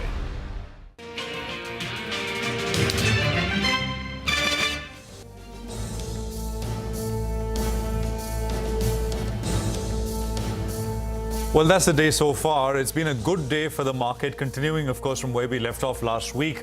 We're coming to you live from the CNBC-TV18 Motilal Oswal studios. This is Closing Bell.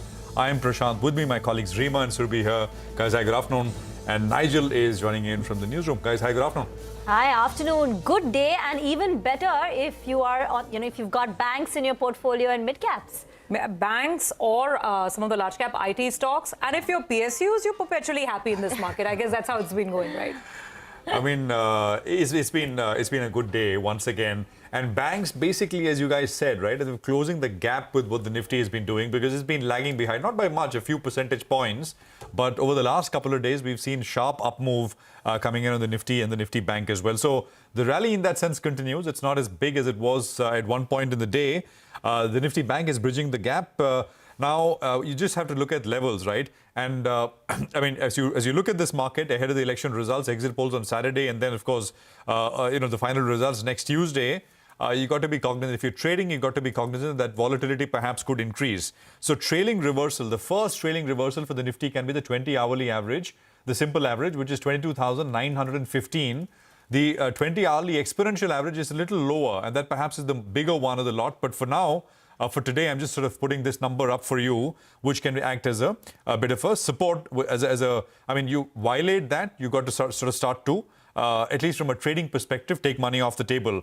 Nifty Bank, as I said, is less than 1% away from that 50,000 mark. So let's see if that sort of does come before that big event. Advanced decline is not great. It's largely evenly matched. I would say the last I checked, even, I mean, declines outnumbering advances by a small margin. There you go on your screen.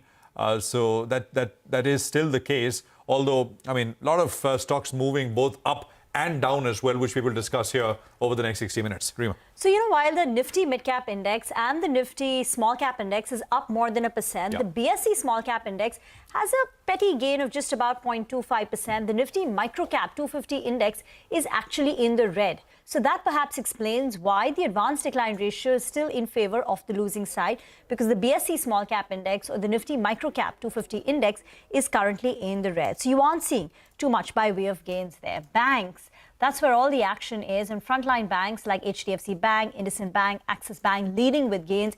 HDFC Bank higher for the third consecutive day. IT is also strong. The Nifty IT Index is a gain of nearly 1%. And outside of the index, where the earnings have been good, so whether it's Astra Micro, Glenmark, Nazara, Exide, Affle, Cochin Shipyard, the market is rewarding them with handsome gains, and these stocks are moving up on very large volumes. Absolutely. I mean, it's such a vibrant mid-cap screen and small-cap screen, and there's a sort of stock picking across the board that's taking place. Nazara, of course, Rima, we spoke with the management and they sounded, very optimistic about the kind of strategy changes that they're planning. So the market latched on to that. Look at more names. On the mid-cap screen, there's a Johnson, Hitachi, which is up about 15%, even smaller stocks like an Forgings, which is up in about the entire PSU basket, as usual, is on fire. Not Hitachi Energy, Johnson's Hitachi is a stock which is up almost 15-16% right now. So some of the smaller names as well, really up and about. Look at the reaction to a Leyland. Leyland came out with that top line miss, but again, looking at the commentary, the market's in the mood to start reading the glass as half full and not half empty. So with Leyland saying that their volume growth is going to be better this quarter, and they are aspiring to improve on the EBITDA front as well, the market really liked that, and it's sort of bidding those stocks higher. But then again, I'll end with PSUs here. Look at IOB, UCO Bank. IOB is up almost 10%. UCO Bank 6-7%. Some of the power financiers, PFC, REC, 5-6% higher. So it's just, it's the shade is so green, it's almost blinding. But I don't think the bulls will complain, Nigel. That's right. Things are looking very good. I think the next pit stop is the Nifty Bank going to around that 50,000 odd mark. So I think we should be there maybe the next, either tomorrow or the after, I think, with expiry around the corner. It appears just that final push is what's required. Let's get in Kush Bora. Hi Kush, good afternoon. Good to see you in. What's your view on the markets at current reckoning? You trail your stop loss, you have to maintain a long bias. It looks like the screen is telling you that. Your take? Hey, hi Nigel. First up, a very good afternoon. Well, the higher we go from here, the less attractive the 4th of June trade becomes, right? But for now, the only trade that you can play is, on the long side. Now, it's best, if you buy on dips. So there is a possibility that the market could see some sort of a profit booking. Anywhere close to, 22,900, 22,950 would be a good buying opportunity. And 22,800 is a strong stop loss on the Nifty. However, I think, one should focus on the bank Nifty, where 51,000, 51,500 is very much on the cards. And a support zone comes in at 48,800. So a long on both, but a slight preference for bank Nifty over Nifty. Okay, let's get to the top picks. What would you recommend?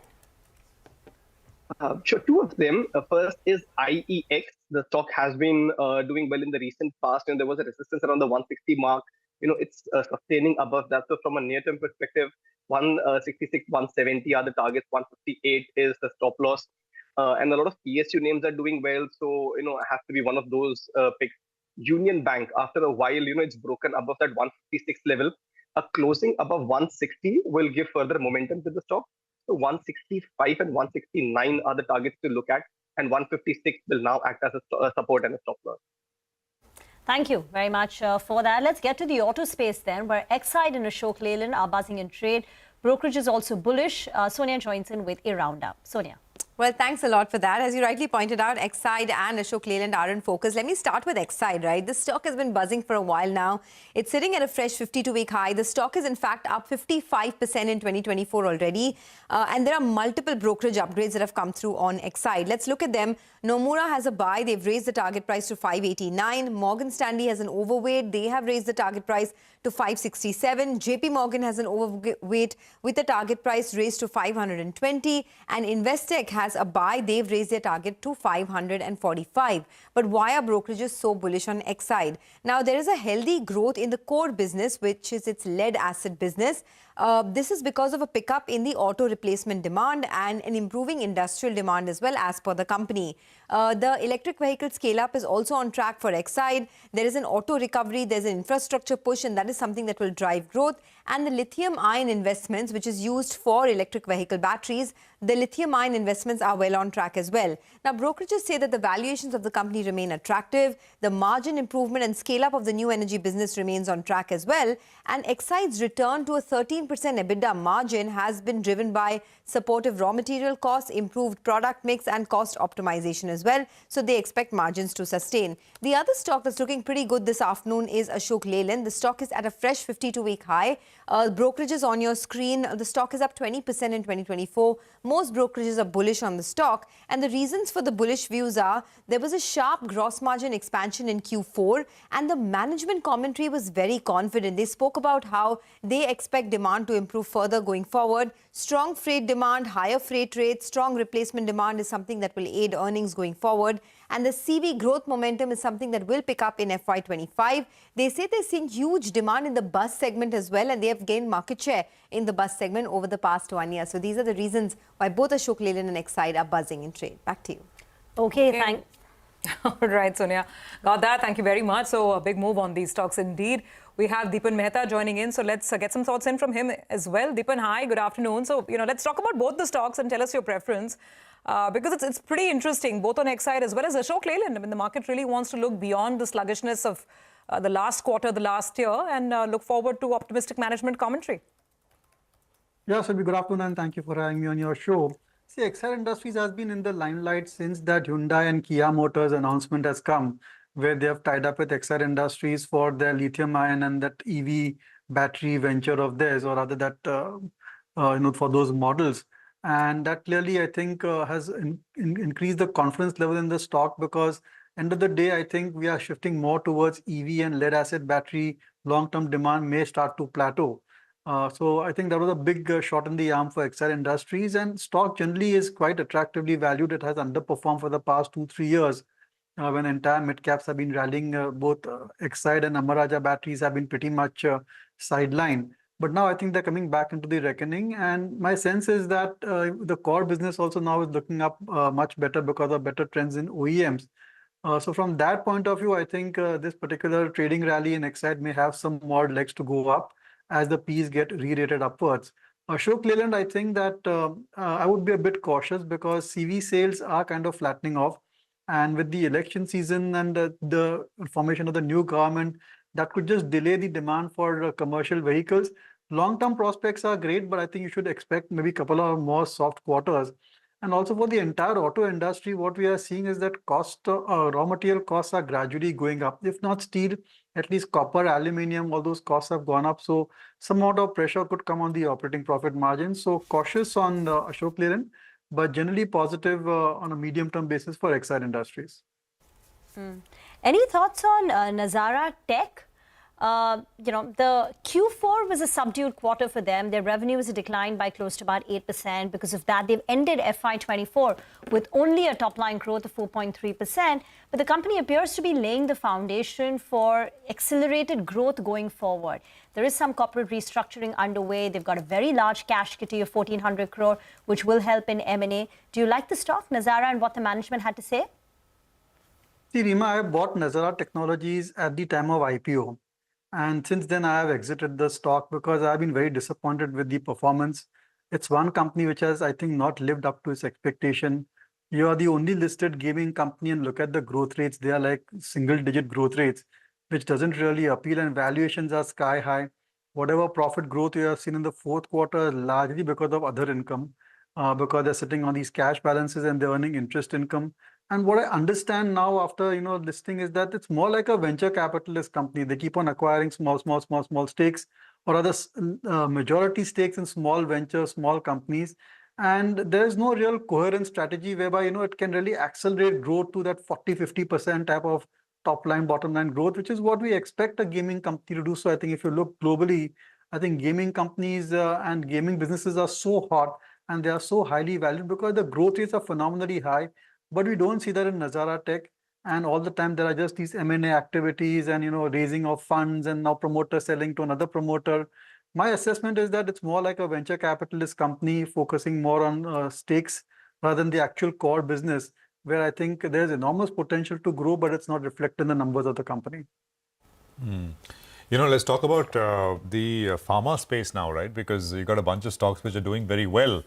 Positive management commentary is at play with many of them. Ekta is here with a quick roundup, and then Deepan will come to you. Ekta. Thanks for that. Well, I'll start with Divi's, where the commentary was that they are looking at long-term double-digit growth. The growth is expected to be aided by long-term supply agreement with one of the innovator customers that they have. They are mulling entering into the market for basic amino acids or key starting materials for GLP-1 drugs. There are 2 molecules which are going off patent, which would provide a business opportunity in FY25. 7 molecules going off patent in the next 5 years, which will also provide a business opportunity. Capex 1,500 crores, cash of around 3,200 crores at the end of FY24. Kotak retains a sell, Goldman Sachs is neutral, Jefferies has a hold but raises the target price, Elara has a sell. Valuations, however, look punchy for Divi's. Now for Torrent, they are estimating domestic growth to be 200 to 300 basis points higher than the Indian pharma market. US should contribute positively to the top line and bottom line. They are estimating 15% growth in Brazil, estimating high single-digit growth in Germany, potential to improve margins by 50 to 100 basis points. Brokerages, Kotak maintains a reduce, Antique maintains a buy. It's their top pick in the sector. Jefferies has a buy, Nomura has a buy. Glenmark, they've mentioned that their revenue growth will be 10 to 11% on a consolidated basis, margins 19%. They are targeting double-digit profit growth. R&D expense between 7 to 7.25%. Rialtris is doing well, which is one of their inhaler drugs in the European markets. They've asked for a meeting when it comes to the Monroe facility. FY26 will be a big year for the company in terms of overall growth.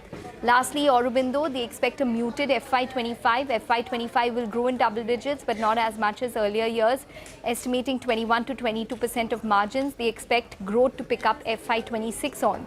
UGR Unit 3, where they have an OAI, 20 plus ANDs are likely to get impacted, which are filed from the unit. They expect of a year of an impact due to UGR Unit 3 OAI.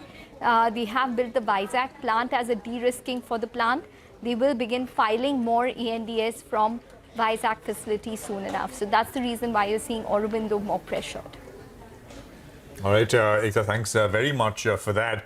What I did, Deepan, is I basically got the what these stocks are now trading at, right, in terms of price to earnings. With Glenmark, the story for a while has been, of course, there is a turnaround. They've repaid the debt, as Ekta pointed out, and there is growth, etc.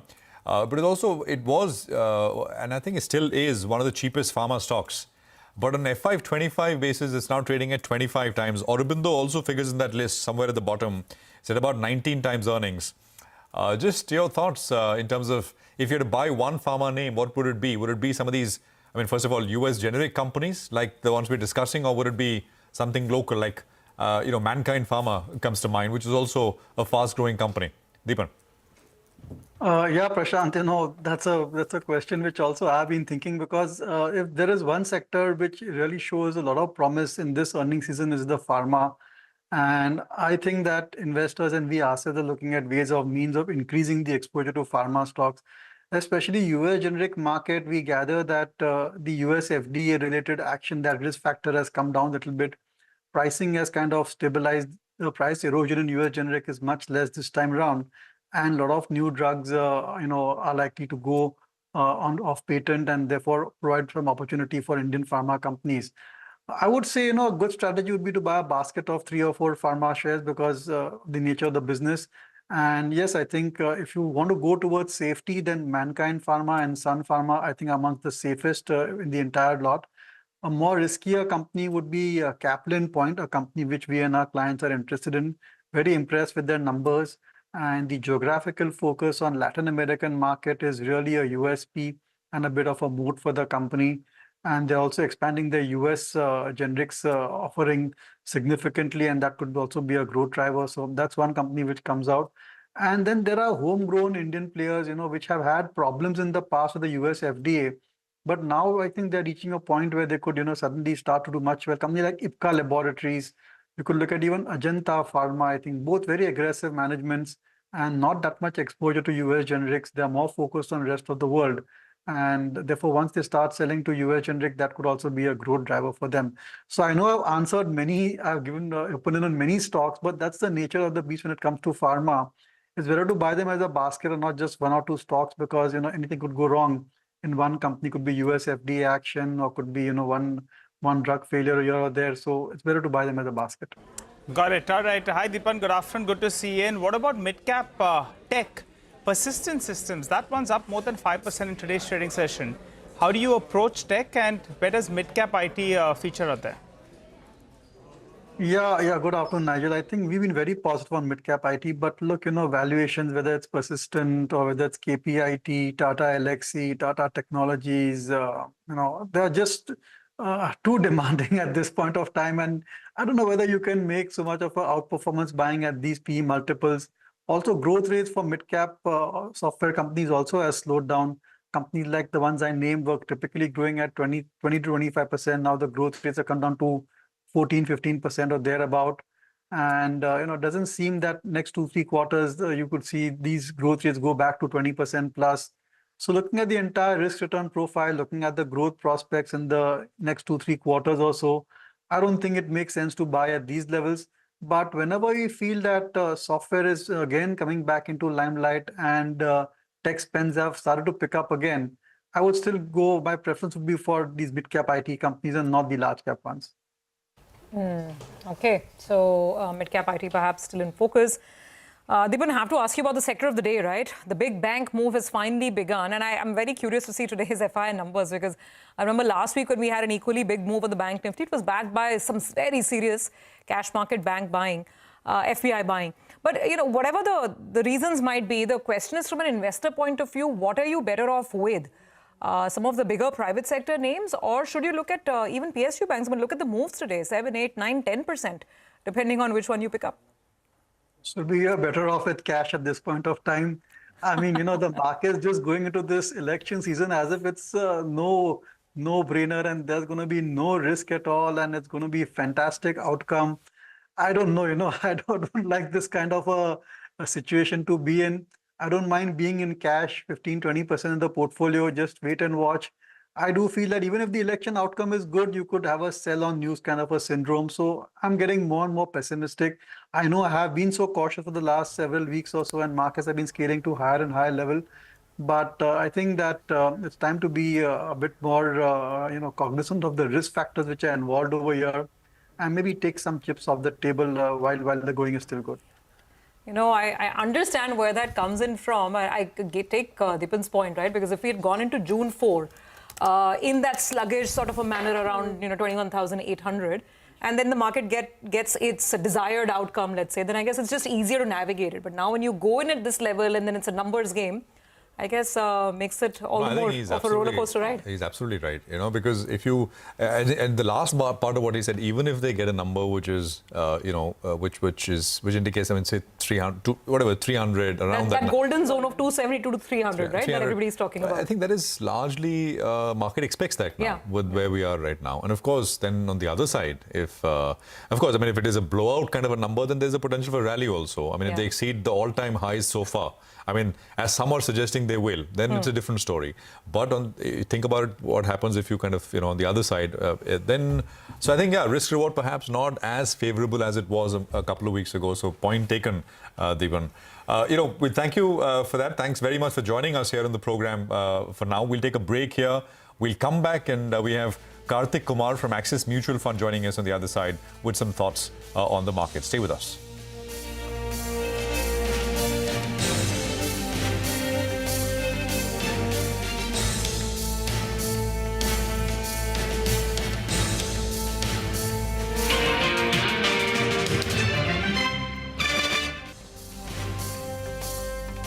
SaaS.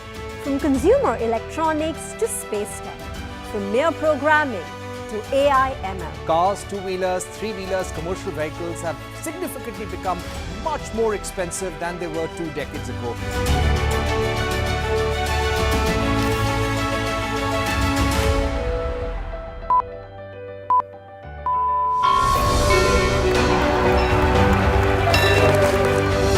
Discounting is high there, but their focus is squarely on the 125cc segment. Now it is contributing 16% of incremental global GDP. Now we are looking at exporting the steel that's made here in India. Welcome to the first ever India Business Leader Awards.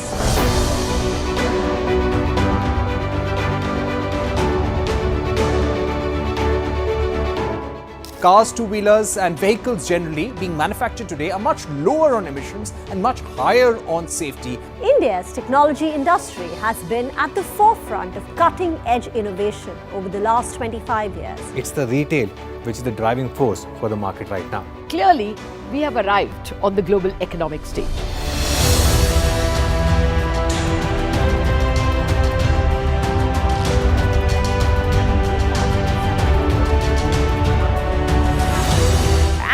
Great way to celebrate our own 25th year with new milestones being achieved on Dalal Street. 21 years of the Nifty from 1,000 to 10,000 today. Sensex and Nifty hit a record high. The Nifty rallying to a record high. We invite you to join us as we persist in leading coverage of the pharmaceutical and healthcare domain, documenting India's expanding expertise in medicine.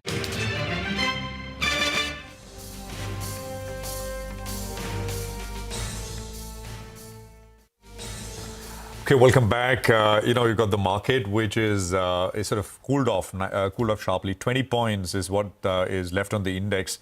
So it's a sharp sell-off, actually. I mean, so maybe it's all happening right now from actually, the high, the intermediate high was at about 205, but then the sell-off has started at about 240 or so. 240, the index was at about 23,040, and we've given up about 70, 75 points very quickly, even from that level.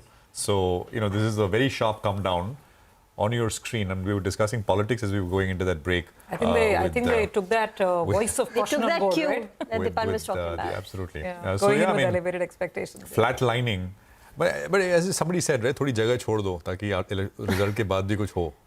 It's a little bit of room for the market to do anything. If you go in completely absolutely maxed out in that sense, then post the election verdict, even if it is in line, it's better. There's not very much room in that sense near term. But our alpha manager is with us, Karthik Kumar, fund manager at Axis Mutual Fund. Karthik, good to have you with us here. Good afternoon. Thanks for your time. I mean, this is of course all pre-election results and a bit of up and down here, but mostly up. That's been the trajectory. What are your thoughts, Karthik, about the market and how we are kind of set up in the near to medium term? And thanks for having me on the show. As you rightly said, volatility in the markets have already, as you can go by the VIX numbers, the volatility has already gone up, indicating an increase in uncertainty. And I think that situation will continue till we get clarity from an election perspective. But having said that, the markets dealt with that volatility pretty well, because essentially, depending on the index you look at, the indexes are up between 6 and 18%, depending on whether you're looking at large cap, mid cap, or small cap. And within that, essentially, the markets also, because we are trading at the higher end of the spectrum from a valuation perspective, there is search for value within markets, which is why you've seen value stocks from a quant perspective, from a style perspective. You've seen value as a style doing well, and that it was in fact one of the better performing styles last month, and that was after a brief hiatus of a couple of months. It's been the style over the last 1 year. So, which is why you're seeing value style doing well. And value stocks which have a growth tailwind have done even better. Case in point being some of the value stocks that reported better than expected numbers or gave out a good outlook have kind of seen disproportionate moves in their share prices. So I think that style will continue to do well from a purely quantitative framework perspective. especially the ones which also have a growth tailwind to it. Hi, Karthik. Good afternoon and good to see you. When, pockets where there still could be value, could it be banks? Because they have been relative underperformers. Now they're playing a bit of a catch-up, particularly private sector banks. The PSUs have done well, though there is still value out there. So how are you positioned on the banking space? So on the banking space, I continue to remain underweight the large private banks. I do have some exposure to PSUs. I have exposure to capital marketplace, capital market beneficiaries within the financial space, and that's how I'm playing it because the growth visibility there is much higher as compared to private banks. So that's how I'm positioned within the banking space. Talking about the consumer space, Karthik, they reported pretty decent numbers after a long time. Stocks have been under-owned. Valuations have come off compared to what they historically traded at. Would you start looking at accumulating consumer names? The staples? I think selectively one could look at names within that space, but largely if you look at consumers as a group, yes, the valuations are lower compared to what they've traded at historically, but they are still at the higher end of the valuation spectrum when you look at it vis-a-vis markets as they stand today. And if you look at growth expectations or even commentary or growth expectations in terms of hard numbers over the next couple of years, there is nothing. I mean, in most cases, the growth expectations is not has not gone up reasonably higher, which is why I continue to remain underweight consumer plays across the board, barring autos and auto ancillaries. Okay, well, the sharp sell-off continues, 4 points to 5 points lower on the Nifty. So very, very swift profit-taking session underway. And it's actually on all the stocks. I mean, banks and tech, which were the leaders of the day, they are the ones which are seeing the sharpest cool-off as well. Case in point would be a TCS, an ICICI Bank, even an HDFC Bank to quite an extent. And some of the financials like an SBI Life Insurance or even HDI Life. So, insurance companies, banks, technology. That's where the sell-off is most apparent. Karthik, hi, good afternoon. So, the thing is, at all-time highs, you wonder what's going to be the next leading engine if this is to chug along higher and higher. Do you think that's happening? I mean, even if we get, we were just discussing this before you joined us, even if we get an electoral outcome which is along the expected lines, do you think the market has enough firepower to keep charging higher? And if yes, then which are the engines that will turbocharge it? I think if we get the kind of verdict that the market expectation is kind of baking in, then I think you have to be selective within the market. You may see the market kind of being buoyant for a few days or a month after the markets, but essentially there is much more alpha to be made or much more opportunities at a stock level or sector level. And in that theme, I think some of the few themes that can continue to do well if the market expectations of the political situation kind of plays out, then it would be beneficiaries, would be capital goods, infra players, defense, power. I think these are some of the themes that will continue to kind of do well should that scenario pan out. So, okay, so that means that you are not rushing to take profits right now from some of these themes because they've been running for over a year now. Defense, infra, PSUs, but you're still comfortable holding? You wouldn't be exiting right now?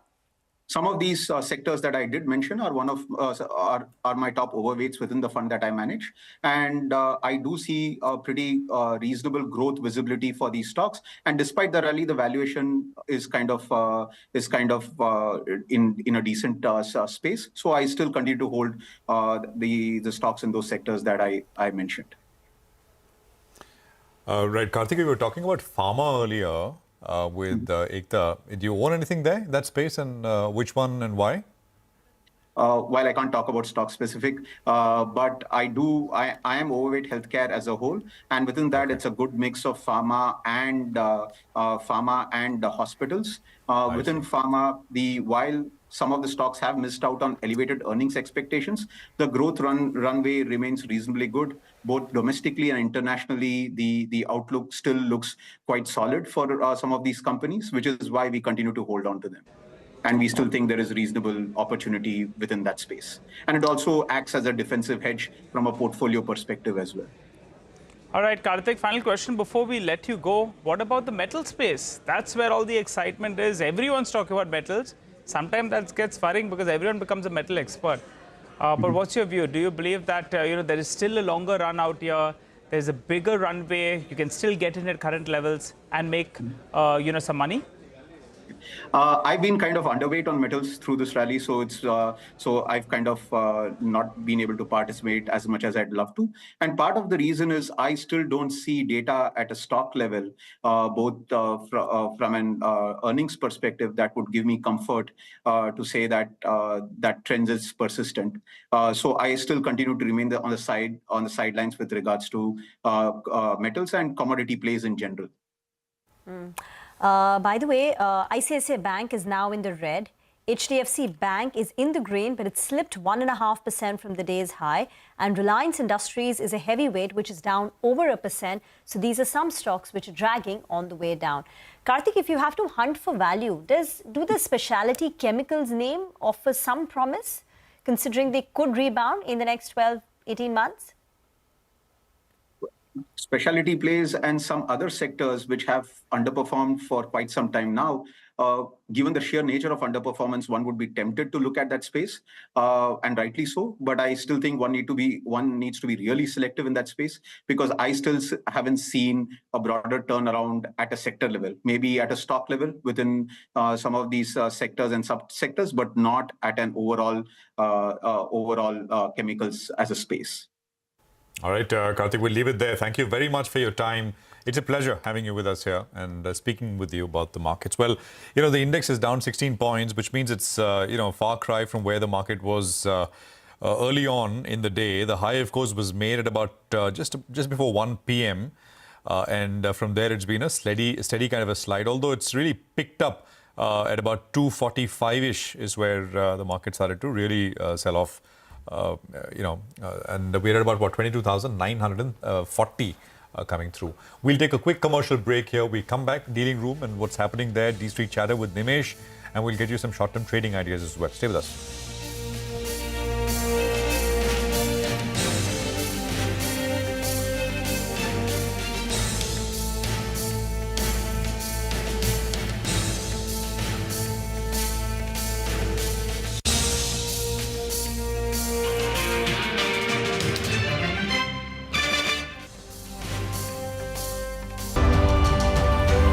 25 years of excellence and unparalleled growth.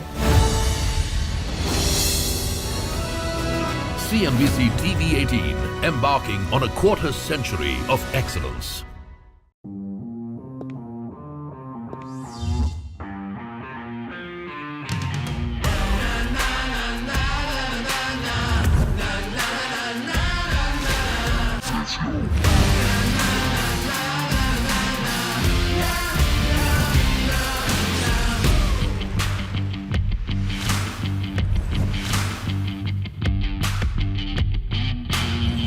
Make informed decisions with comprehensive analysis on the go.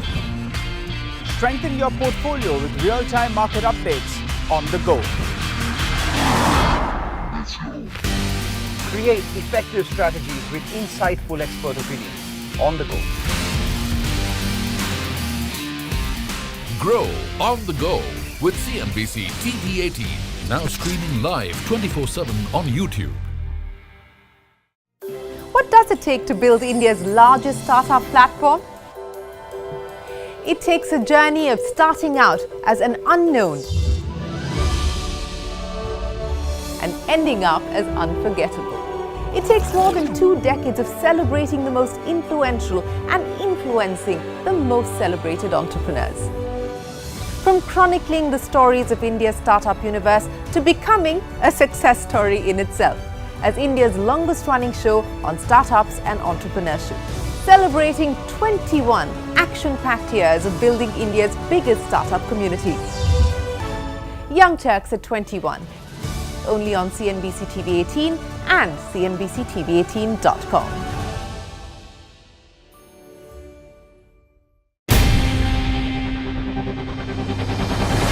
CNBC-TV18's most comprehensive and award-winning news show, India Business Hour.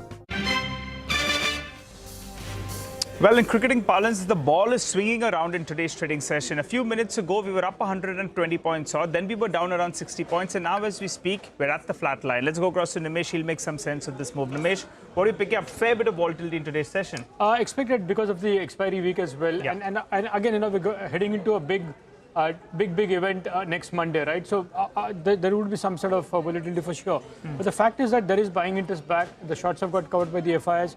There is, institutional money is also putting to work. Select, PSUs continue to be well bid. But the sector of the day today clearly to me is consumption. And looks like that's going to come back in a big way. We've seen a lot of rally in the capital goods space and the PSU names. Now it looks like there's a bit of churn and bit of interest back in the consumption stock. So that's a space to watch as far as flows are concerned in the days to come. I guess technically too, some bit of nervousness would be there around the 23,000 marks. Some bit of profit booking is clearly visible in today's market. But I guess, as I said, the MSCI flow would be very important to track in the next 3 days to a year from on, and the F1 expiry as well. So a bit of volatility is expected for the next couple of days. But the sense I'm getting is that at least the flows are back into the consumption names, and some bit of buying interest in the PSUs continue. All right, Nimesh, that's about how do you seeing trade pan out today.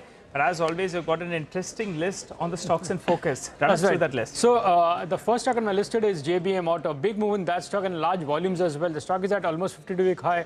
This month, this year, Y2D, the stock is up almost 48% and has been a big outperformer. Now there is an anticipation that maybe a big corporate development is around the corner in JBM Auto, so something to track there. The second name is Inox Wind. It's been consolidating in a narrow range of late. But here, I understand there's going to be a large block deal very soon. Potentially, the promoter entity could be the seller in Inox Wind to just repay the debt further. So that's the buzz there in Inox Wind. The third name is Finolex Cables. For second, they're running big move in that stock as well. Again, on large volumes, the stock is up another 10% in today's market. I understand a couple of family offices and a leading AIF is an active buyer for the last couple of days. That's the reason why big move and on large volumes as well. And the last one is Zomato. A sharp uptick in Zomato as well in intraday from the today's low. The feedback is maybe the selling pressure from a leading FI fund is largely over. Nearly 3 crore shares got marked for delivery in the last couple of days, and looks like the selling is largely over in that particular name, and it's an uptick in that and in Zomato as well in today's market. Okay, all right, got that. Thanks very much, Nimesh. Interesting names there on the list as usual. Finolex especially, had a good move towards the end of last week as well. And more buzz that Nimesh is picking up. Well, with that, let's get back to the markets, which have turned so volatile in the last half an hour. Kush Bora is here with some advice. Kush, so how would you look at it? This was, a complete slam dunk on the Nifty. So a lot of people with long positions suddenly getting wiped out. What would your advice be on the index? And of course, any individual stock trades finally? Well, markets have really been gracious enough to give us that dip. Just at the start of the show, we were talking about a pullback towards 22,900, 22,950. As I said, the markets have been gracious enough to give us that. So I think the Nifty and the Bank Nifty themselves make for a good BTST trade. Particularly the 49,600 call option on the Bank Nifty is someone is keen. But do keep your stop losses and risk management systems in place. As far as stock specific action goes, I heard what Nimesh said, about the consumption stock, and one of my stocks actually happens to be from that space, which is Godrej Consumer. The stock has taken support at the 20-day moving average and making headway, on the upside. So 1350, 1375 will be the targets. 1310 is, a strong support zone. So that should act as your stop loss. Also from the pharma space, Granules has made a very smart recovery and is heading towards, much higher levels. But from a near-term perspective, 444 and 451 are the targets to look at, and 432 is where I would place my stop loss. Okay. All right. Thanks very much for that, Kush. We'll leave it on that note. I'll let you enjoy the rest of your afternoon. Well, let's move on then. Motilal Oswal has unveiled a new 6-story tower in Bengaluru. Our colleague Ritu Singh caught up with Ramdeo Agarwal, chairman of Motilal Oswal Group, and asked him about what to expect from the markets on the back of the June 4 outcome and a lot more. Take a look. From domestic side, definitely you'll get to see the lot of excitement depending on what kind of mandate is there. See, the fun part is that all the people in political circle, the party bigwigs, they know the outcome because they are seeing the exit poll on a daily basis. 5 phases are done.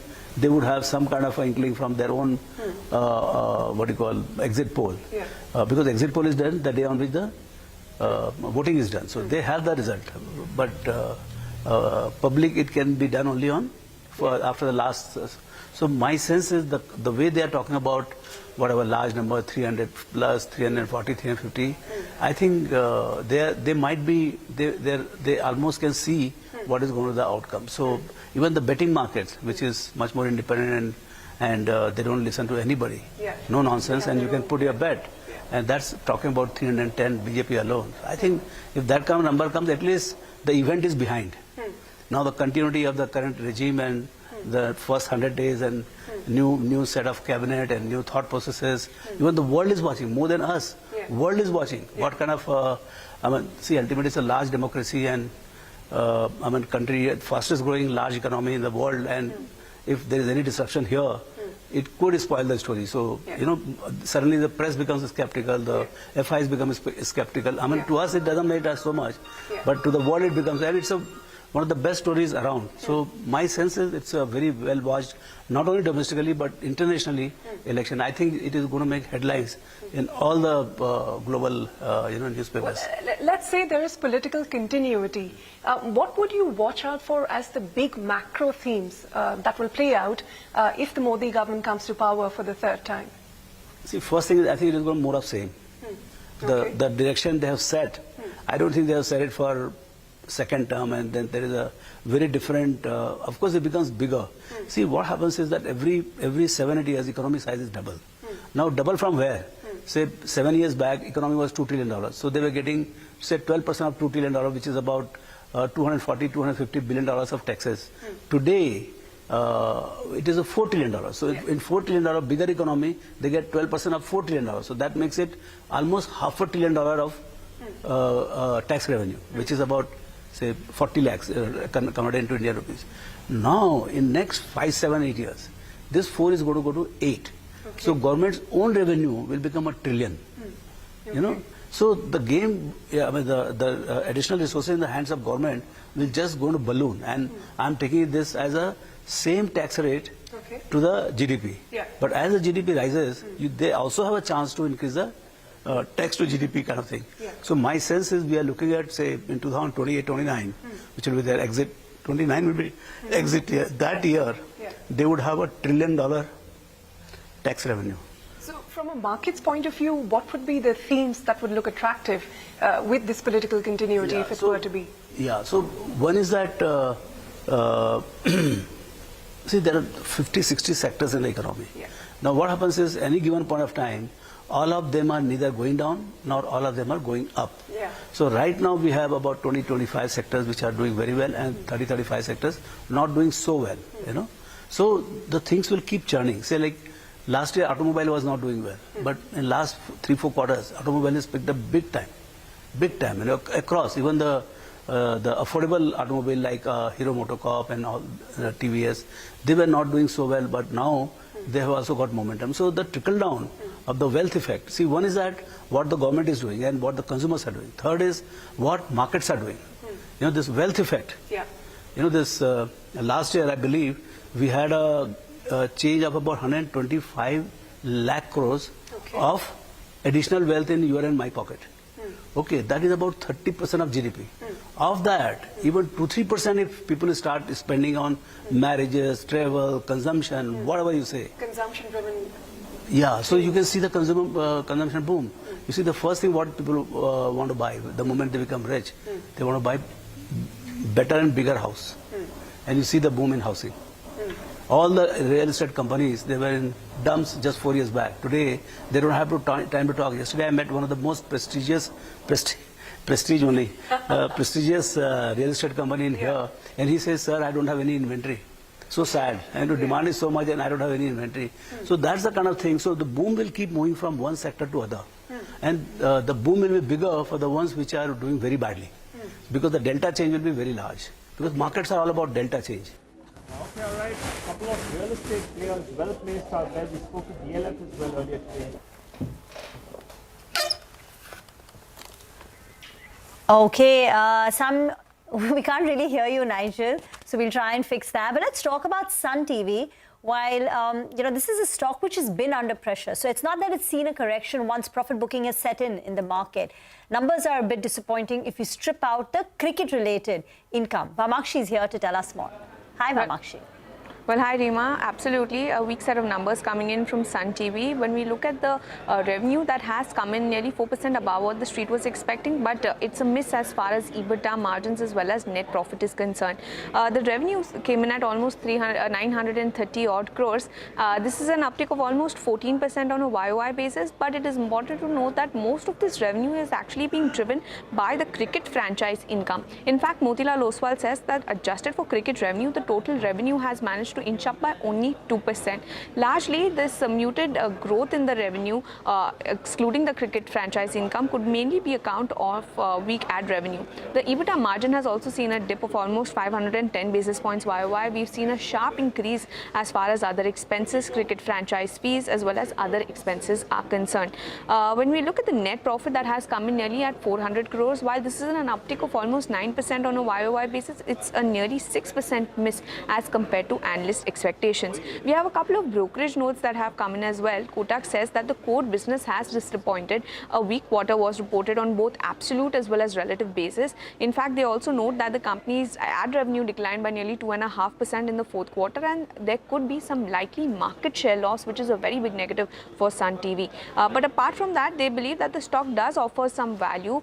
And given the recent run-up, they've gone ahead and downgraded the stock by a notch to add from buy, but they've revised their target price to 740 as compared to 725 earlier. Motilal Oswal too says that the company has a conservative approach towards investments in OTT, and this in fact poses a key risk within the rapidly expanding OTT space. They broadly retain their estimates, and they are factoring in gradual recovery as far as ad revenue is concerned, continued momentum in the subscription revenue, and higher IPL revenue in FY25 owing to the team's performance. Going forward, they expect revenue and EBITDA CAGR of 7% each from FY24 to 26. They've reiterated a buy target price of 790 rupees per share. But overall, it's a weak set, and as a result, Sun TV declining in trade. Thank you very much for that. A stock which is doing well has been Affle. Now, this is a company which is a beneficiary of rising mobile ads, particularly in India and emerging market. And Affle for the last couple of quarters was reporting muted numbers, which is why year-to-date, Affle is actually down 2%. But this quarter, they've reported strong numbers, a 40% top-line growth, which is driven by 18% organic revenue growth, very steady margins. Margins for the company have been steady, between 19 to 20%, and the bottom line too has seen a growth of close to about 40%. The stock is still trading at 35 times forward FY26 PE. Brokerages are bullish because the company is guiding for a 20% plus top-line growth and an improvement in profitability. So Q4 was strong, and the company in the conference call is guiding for a 20% plus revenue and profitability growth going forward. Ambit, Elara, both of them have a buy call on the stock, and their target price is above 1400, which means from the current levels of 1275, we are looking at some amount of upside. Another stock which has reported good numbers has been DOMS, the stationery maker, pencil maker, about a 20% top-line growth, 21% profit growth, and that's also a stock which is up close to about 3% in trade. And as we get into a break, just a quick word on Cochin Shipyard. This is a stock which is up 200% in the last 1 year, with strong numbers, and the stock continues to get rewarded. Cochin Shipyard is still up close to about 3%. Very strong operational performance for Cochin Shipyard. So year to date, it's up 200%. In the last 12 months, it's up 720%. But that doesn't stop the stock from moving up on the back of good numbers. Get into a break. We'll come back with more on the markets.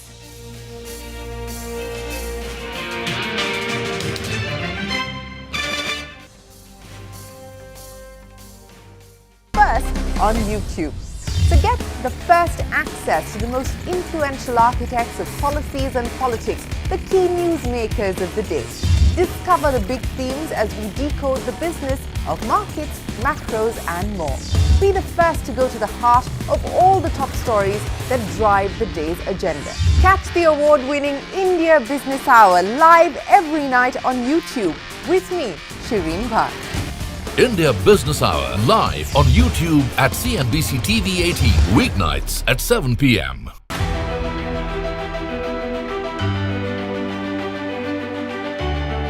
The Indian market markets have not just grown, they've broken several records in the last 25 years. India's contribution to incremental global GDP was as low as 0.2% 25 years ago.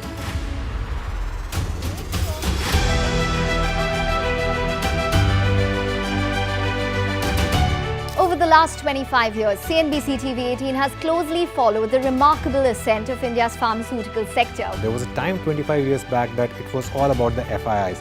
If FIIs would buy, markets would rally. If FIIs would sell, market would fall. Earlier, we were net importers of steel. From IT services to SaaS, from consumer electronics to space tech, from mere programming to AI ML. Cars, two-wheelers, three-wheelers, commercial vehicles have significantly become much more expensive than they were 2 decades ago.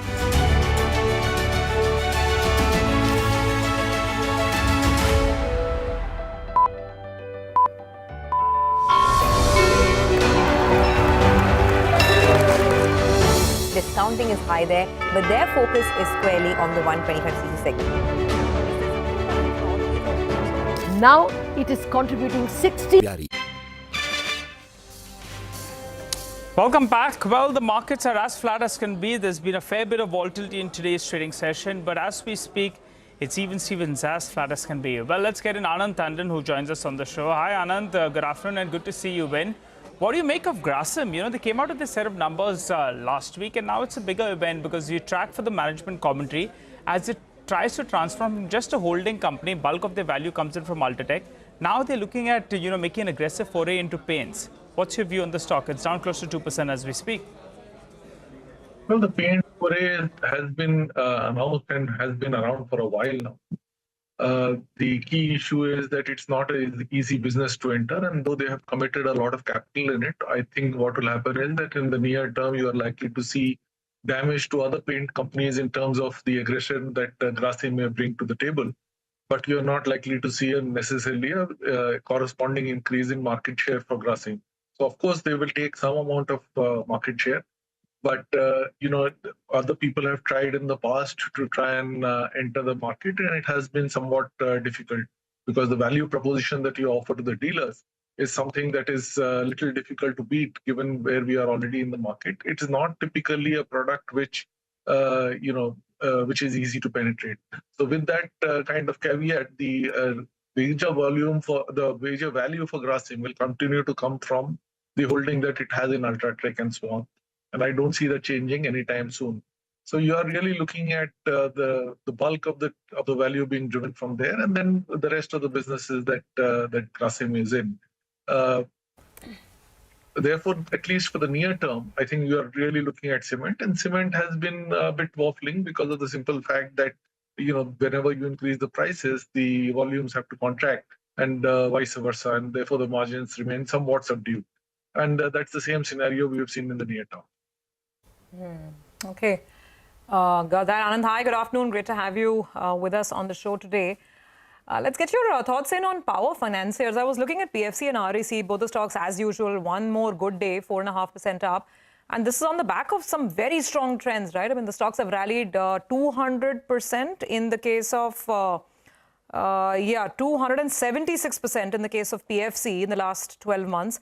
And over 300% in the case of REC. Now, of course, Q4 actually, to be honest, the numbers are pretty decent. Asset quality held up. But just what do you make of these trends, given the rally? Yes, there's more power capacity being added, especially thermal. But then just looking at the stock run-up, what should one be doing? So, just roll back a few years when power was out of favor. And most of these companies were being criticized for being companies with a portfolio based only on one single sector. One of the key issues in terms of lending money is that you want to remain as a diversified portfolio, because that way, if there is a problem with one sector, you are able to manage by having the other sectors kick in. And it is unlike, unless there is an overall cyclical downturn in the economy. Power, of course, is doing exceedingly well right now, but you have to remember that much of the growth that PFC REC will become bringing in will still be through public sector companies. The question, therefore, one should be asking is that have you actually seen a huge improvement in the financials of the distributors, for example? So it's not necessarily the generators because of the fact that what you'll have to get your money from the power distributors. Has that been sorted out? The short answer is, despite various efforts by the central government, most of the power distribution companies, which are not privatized, are in bad shape. Take the case of the state I stay in, which is Telangana. We have almost 80,000 crores of debt on the power distributors book, and this is a small state compared to some of the others. Therefore, whenever you actually get into a situation where you are not able to raise the prices, and you are going to be in that situation fairly soon, the question will be, how are you going to repay it off? So while it looks very good that yes, there is demand for power and therefore power generation and everything else is doing well, on a longer term basis, you have to keep in mind that the challenge for a lender has to be a diversified book. You're not going to get that in RECP, PFC and so on. Though there was a move some time back to actually have them diversify. And if they are diversified, well, they are like any other bank. So net, I would not be I would be somewhat cautious given the kind of run-up that you have seen. If you had bought it when it was down in the dumps on the basis that these are government companies and therefore will not default, at least you had a chance to make money. What exactly are you playing for now? Hi, afternoon. What about something like GMR Airports? Jefferies today has initiated coverage. They've put a target price at 100 rupees. And they're saying that, one, it will be a beneficiary of the strong air traffic and the pickup in travel and tourism. And two, it's also a retail consumption play and particularly premium consumption. Would you be interested in GMR Airports? So there are very few airport companies listed. Airport as a business is, plane, travel as a business is doing well. But if you were to look at the number of planes flying over the last 3 or 4 years, have they actually increased or reduced? It is very clearly the case that the capacity in the airlines business has actually fallen. And that is the reason why airline companies are beginning to do well, because they are able to raise prices because there is a lack of competition. And given the mess up that Boeing is doing in terms of manufacturing, it is unlikely that that thing is going to release very soon. So you will still continue to have a constraint in terms of numbers of planes coming up. Therefore, is GMR going to charge more per plane? I doubt it. Are they going to therefore benefit because there are fewer planes? I doubt it again. GMR actually will make much of its money from the huge real estate that it has. They have tried so far and failed to monetize much of their real estate and get revenues out of that. But if they were to do that, then that is where probably you are likely to see some upside. And given the fact that many of the airports largely are outside the city, that has been taken a while. Now maybe there is better connectivity in some of the airports that they manage, and therefore you are likely to get better realization from the real estate. So no consumer play there, very little upside from the airline business. But yes, the real estate thing gives you an upside possibility. Okay, Anand, we'll leave it there. Thank you very much for your time. As always, good conversation and touching upon, many stocks here in our short sort of time together. Well, 20 points lower on the Nifty, 22,935 is where we'll end the day at. And it's going to be a down day. And of course, off the highs by quite a bit. The high for the day today was 23,110, actually 23,125. In the morning, and actually on Friday as well, is the trend line resistance. This is basically from joining the highs of January 24, March 24, and April 24 as well. So it's a upward sloping trend line. And today, it almost exactly fell short by 5 points basically. Got to that level, which is 23,125, and then saw a very sharp reversal. Of course, that touch happened a little before 12 noon. And the market sort of dipped and dipped. Banks did, of course, much better, about 0.7% higher on the Nifty Bank. And the mid-cap and small-cap parts of the market also did much better, solid 0.75% to 0.8% gains. Although market breadth, I must say, was a little weaker with more down than what was up. Rima. Well, in the frontline pack, ITC and Reliance Industries. On ITC, there are certain calls coming for shareholders to vote against the demerger of the hotel business. So ITC was under pressure and Reliance Industries sold off nearly 1%. A couple of these auto names too were ended deeply in the red, particularly Eicher Motors and M&M. Though outside of the index, you had Exide and Ashok Leyland reacting positively. Pharma names were up and about, whether it's Divi's Laboratory, Torrent Pharma or Ubindo Pharma. Adani Ports reversed some of Friday's losses, and IT came off from the highs, but you still managed to close up in the green with 0.5% rally. That's true, but I mean, the mid-cap market is where the excitement was still intact, though large caps cooled off. I mean, look at the way stocks have ended. Ashok Leyland 8% up after strong management commentary. Glenmark Pharma 8.5% on the higher side. Then more names. I mean, JBM Auto 8%. Finolex Cables has put on another 16% today. So some tremendous moves out there in the mid-cap market. Nazara Tech, it's just fascinating. The company's numbers, you can argue, were just about okay.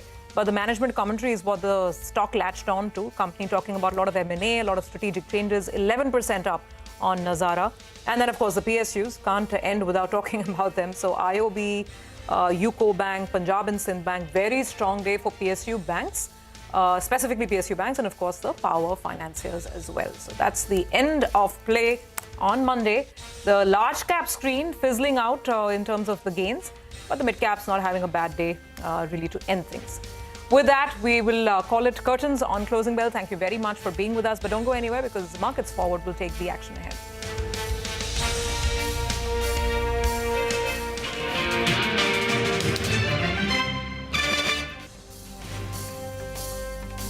Of incremental global GDP. Now we are looking at exporting the steel that's made here in India.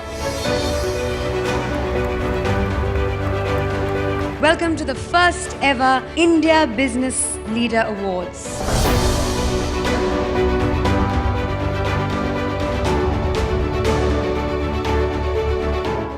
Cars, two-wheelers and vehicles generally being manufactured today are much lower on emissions and much higher on safety. India's technology industry has been at the forefront of cutting-edge innovation over the last 25 years. It's the retail which is the driving force for the market right now. Clearly, we have arrived on the global economic stage.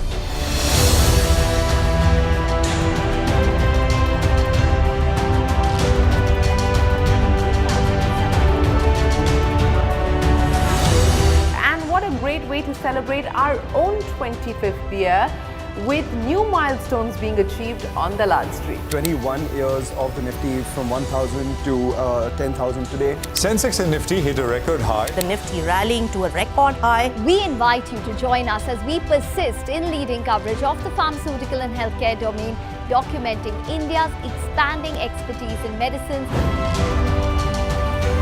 25 years of excellence and unparalleled growth.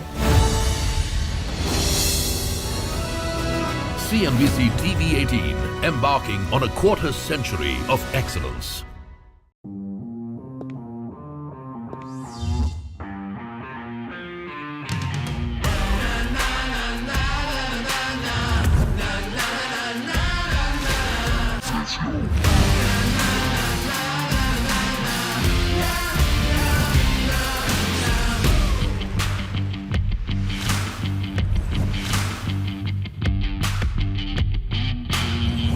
Make informed decisions with comprehensive analysis on the go.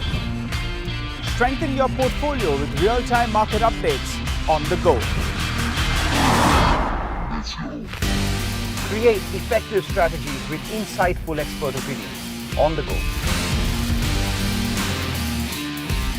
Grow on the go with CNBC-TV18, now streaming live 24/7 on YouTube. What does it take to build India's largest startup platform? It takes a journey of starting out as an unknown and ending up as unforgettable. It takes more than 2 decades of celebrating the most influential and influencing the most celebrated entrepreneurs. From chronicling the stories of India's startup universe to becoming a success. Market fails to hold on to record highs hit earlier in the day. The Nifty ends near the day's lowest point. Banks, though, remain the best performing sector. The index gains about 1%. Mid caps and small caps outperform day on day. Divi's laboratory gains after beating estimates on growth and margins, while Torrent Pharma perks up on its positive guidance. Glenmark Pharma also gains on healthy growth projections. D Street veteran Ramdev Agarwal says markets are betting on 310 seats for the BJP, and this will ensure political continuity. He weighs in on the government's fiscal space going forward. He says revenues from taxes for the government should balloon to $1 trillion by 2029.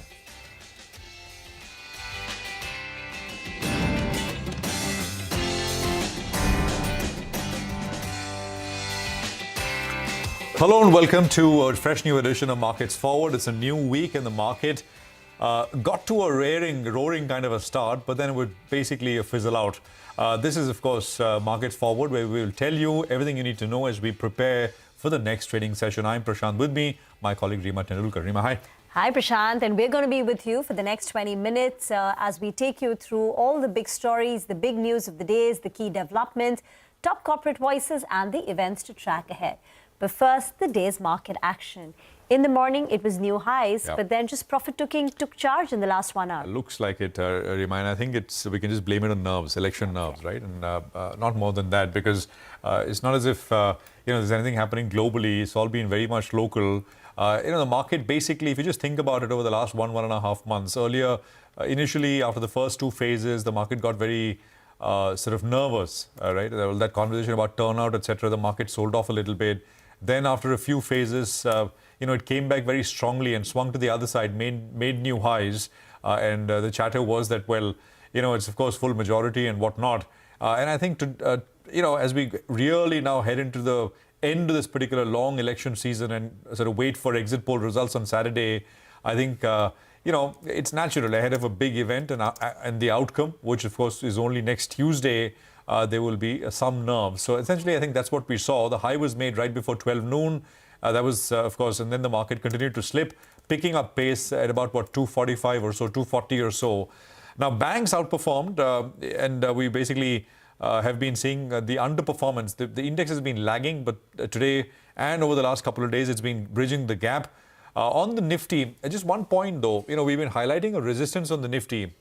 After the new high, people have been asking what next. There is a sort of there's a Nifty trendline resistance, which is 23,125, which we've highlighted for the last 2 or 3 days now. The high today was 23,110, so almost fell short by about 5 points, got to that trend line, and then of course there was a bit of a sell-off. On the downside, kind of a trailing reversal could be kept at the 20-hourly, which is at about 22,915.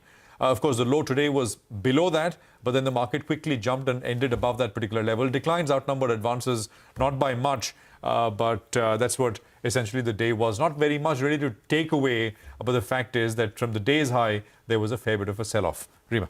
And that banks continue to, show some strength, though there was profit booking, but the PSU banking index was up 1.3%. The Nifty banks were up close to about 300 points, and IT too provided that leg of support for the markets. The Nifty IT index up 0.5%. But on the way down, PSUs came in for a sharp amount of profit booking, and the PSU index was down nearly 1%. In the banking pack, you had IndusInd Bank, Axis Bank, HDFC Bank. HDFC Bank running higher for the third consecutive day, but the action was in the broader markets and individual stocks. So look at an Ashok Leyland or an Exide or a Glenmark Pharma and Divi's Laboratory in the pharmaceutical pack, even something like an Affle, Nazara Tech. All these stocks, we'll talk in greater details, but some big moves visible in mid-caps. But let's tell you first what we have lined up for you on our show. We start with the top movers and shakers of the day. Hormus joins in. Pharma stocks were on fire. Divi's Lab, Glenmark Pharma and Torrent Pharma all soared on their Q4 numbers, brokerage management commentary and brokerage verdicts. And CNBC-TV18's popular segment, D-Street Chatter, on the show. Nimesh will tell us why JB Auto was buzzing in trade. And lastly, the key market events to watch out for tomorrow. But first, let's get to today's action. Hormus joins in with all the top stock movers of the day. Hormus. Slight bit of jitters towards the close of the session, and that reflected on the performance on the benchmark indices as well and the broader markets too. But we'll start off with some of the earnings reactions that came in from Friday and over the weekend. And Ashok Leyland, possibly one of the stocks of the day, along with Glenmark, both of them 7.5% and 8.5% higher post their earnings. Some very strong management commentary coming in there as well. Exide, after some brokerages raised their targets on the stock post the earnings, another 4% there. Indiabulls Housing, there's a bit of an AUM decline there towards the results, but the stock ending 2% higher, slightly off the lows of the day. But Manappuram had a negative reaction to its earnings. PSU banks, there's a bit of a profit booking towards the end of the day, but the sector as a whole, the index stood tall.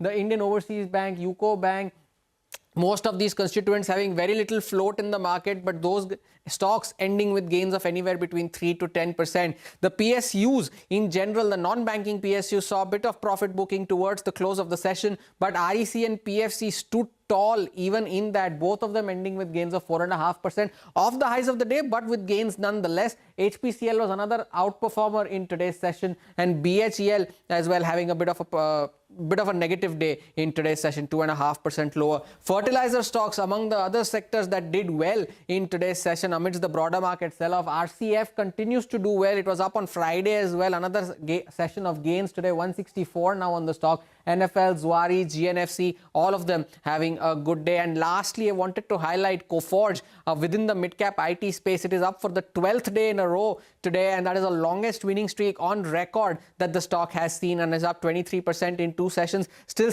in 12 sessions, beg your pardon. So still significantly away from the record high, but still 12th day of gains for Coforge. Back to you.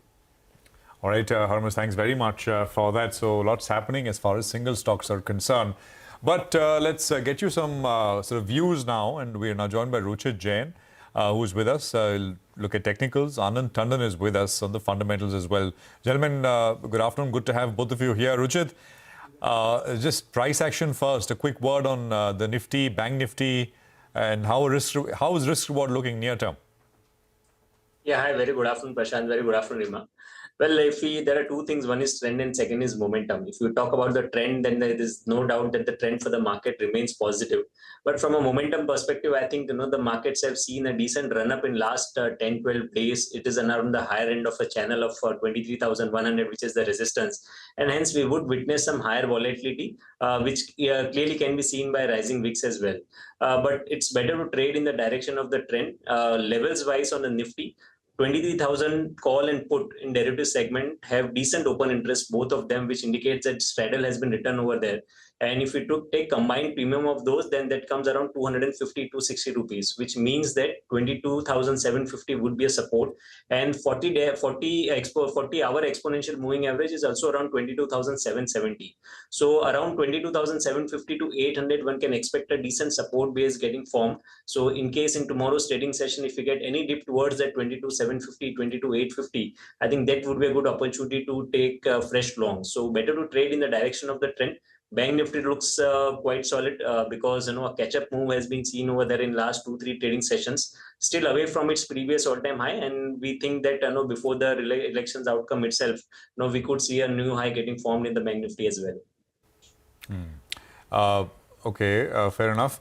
Ruchit, thanks for that. That's the first view. We'll come to stocks. Anand, coming to you as well. But let's just sort of get this ball rolling with. With an eye on some individual sectors and stocks. So Pharma is top of the list. Divi's Laboratories was up. They reported a beat on numbers. Glenmark stock surged 7%. There's positive commentary from the management. And there was Torrent Pharma as well, which was up after a solid showing. Aurobindo, though, was down and out. It had run up a little bit, 5% or so, the last 1 week into the numbers. Ekta is here with a quick roundup. Ekta. Thanks for that. Well, I'll start with Divi's Labs, which was in focus in today's trading session. The commentary included that they estimate long-term double-digit growth. The growth will be aided by long-term supply agreement with one of the innovator companies. They are mulling entering the market for basic amino acids for GLP-1 as well. 2 molecules are going off patent, which would provide a business opportunity in FY25, 7 molecules over the next 5 years. CapEx 1,500 crores, cash 3,200 crores on books. Kotak retained its sell call, Goldman neutral, Jefferies hold, but they raised their target price. Elara has a sell. Valuations continue to look punchy for Divi's Labs. Torrent, they estimate growth to be around 200 to 300 basis points higher than the Indian pharma market. US should contribute positively. They are estimating 15% growth in Brazil, high single-digit growth in Germany, potential to improve margins by 50 to 100 basis points every year. Brokerages such as Kotak have maintained a reduce, Antique maintained its buy, Jefferies buy, and Nomura is also bullish on Torrent. Glenmark, revenue growth of 10 to 11% on a consolidated basis for FY25, EBITDA margins 19%, targeting double-digit growth. They're requesting the US FDA for a meeting with at the earliest when it comes to their Monroe plant. Ryaltris, their inhaler drug, is doing well in Europe. FY26 is expected to be a good year for the company. Aurobindo, they expect a muted FY25. FY25 should grow in double digits, but not as much as earlier years, estimating 21 to 22% in terms of margins. Expect the growth to pick up in FY26. UGI Unit 3, 20 ANDAs are likely to be impacted, and the impact should probably be visible for the next 1 year. Remember, they've received an OAI on this unit. Okay, thank you very much for that. Anand, you want to come in on the pharma numbers that Ekta was alluding to? Well, the numbers are, more or less in line with what most people were expecting.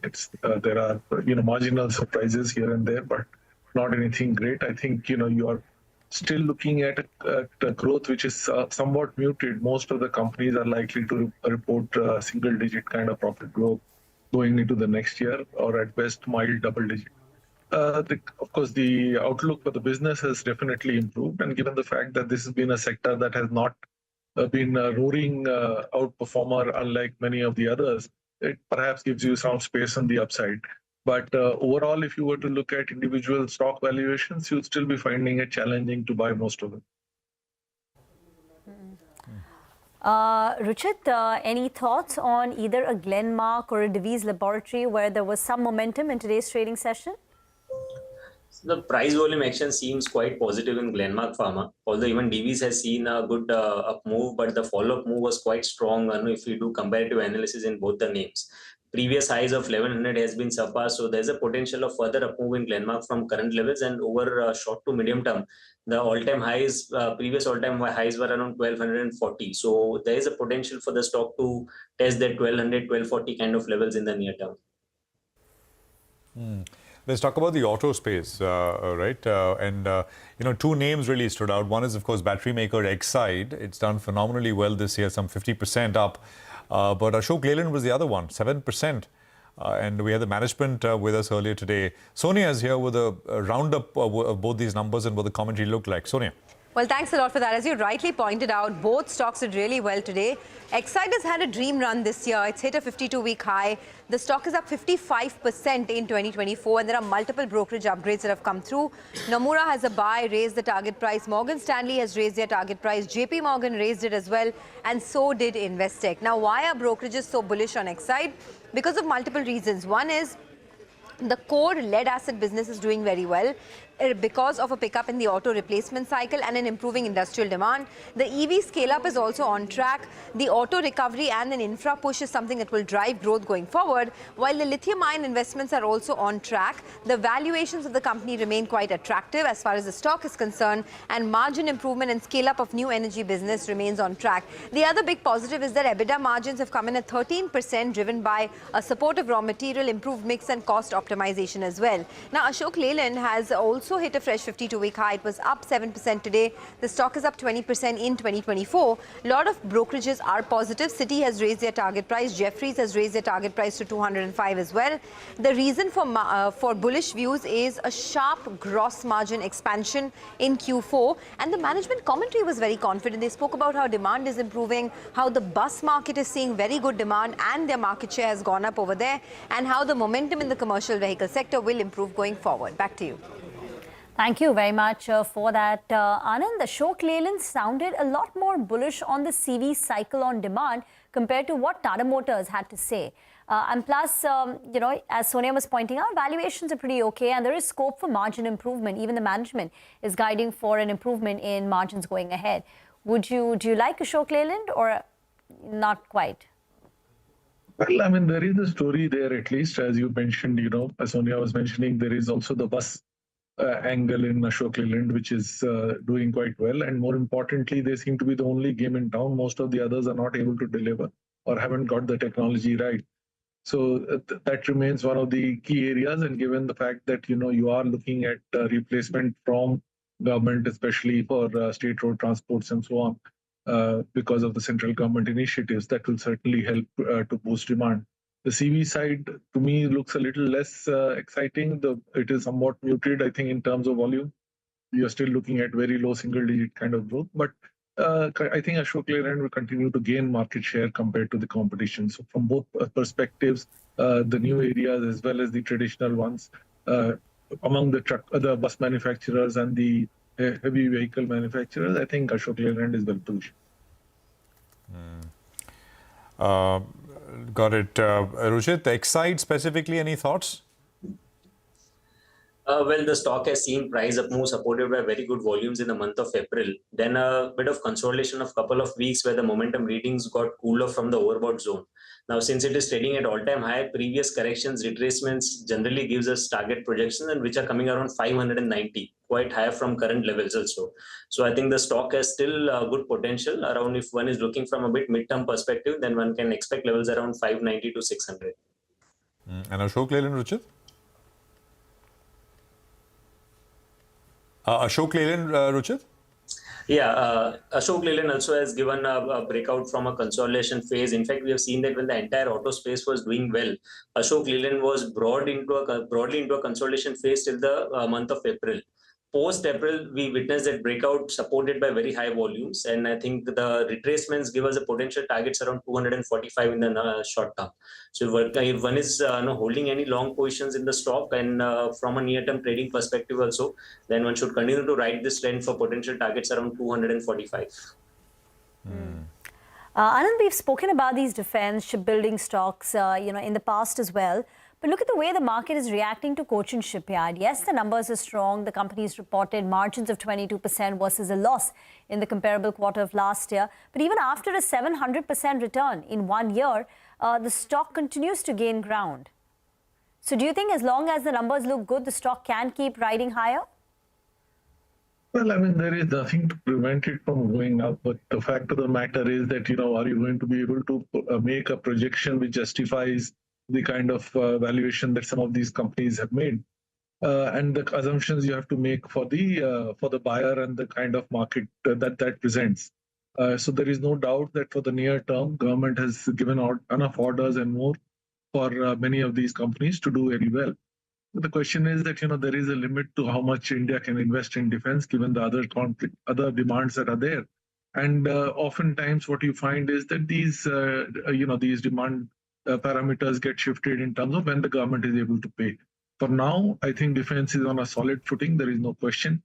The government, and given the geopolitics that we have around the world at this stage, all governments are looking to increase their spend on defense. And India has also followed suit and has done quite well, actually, especially for the naval resources, which is where the shipyards, etc., come in.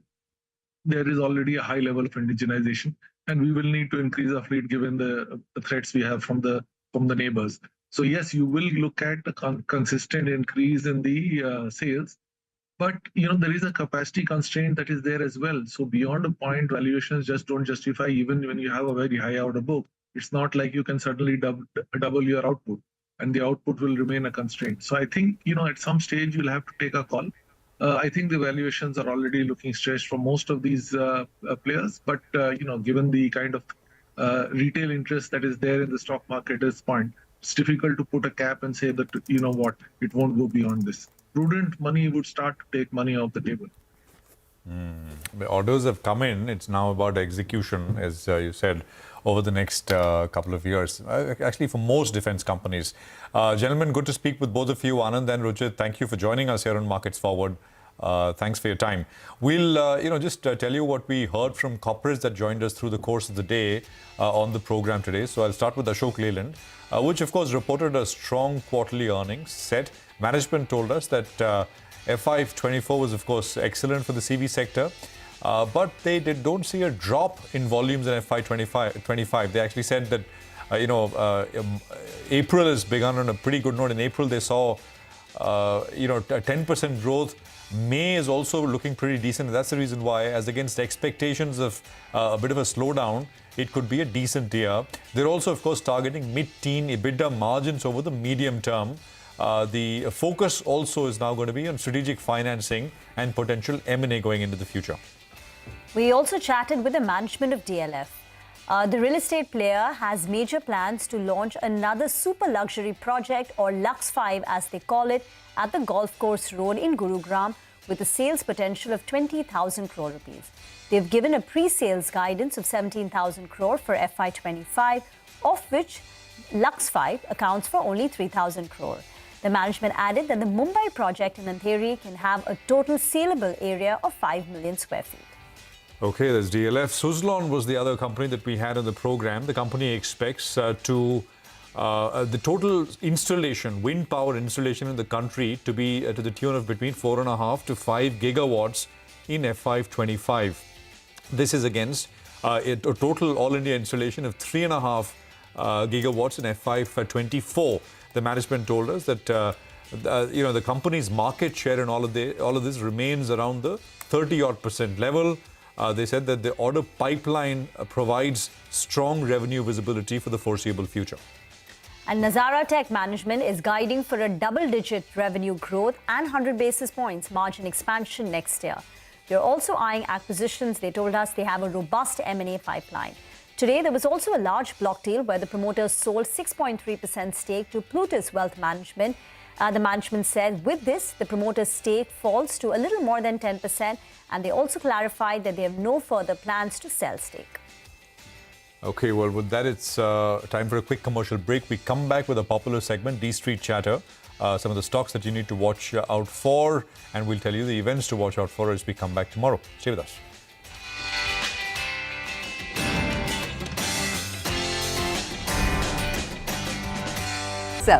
As India's longest-running show on startups and entrepreneurship, celebrating 21 action-packed years of building India's biggest startup community. Young Turks at 21, only on CNBC-TV18 and CNBCTV18.com.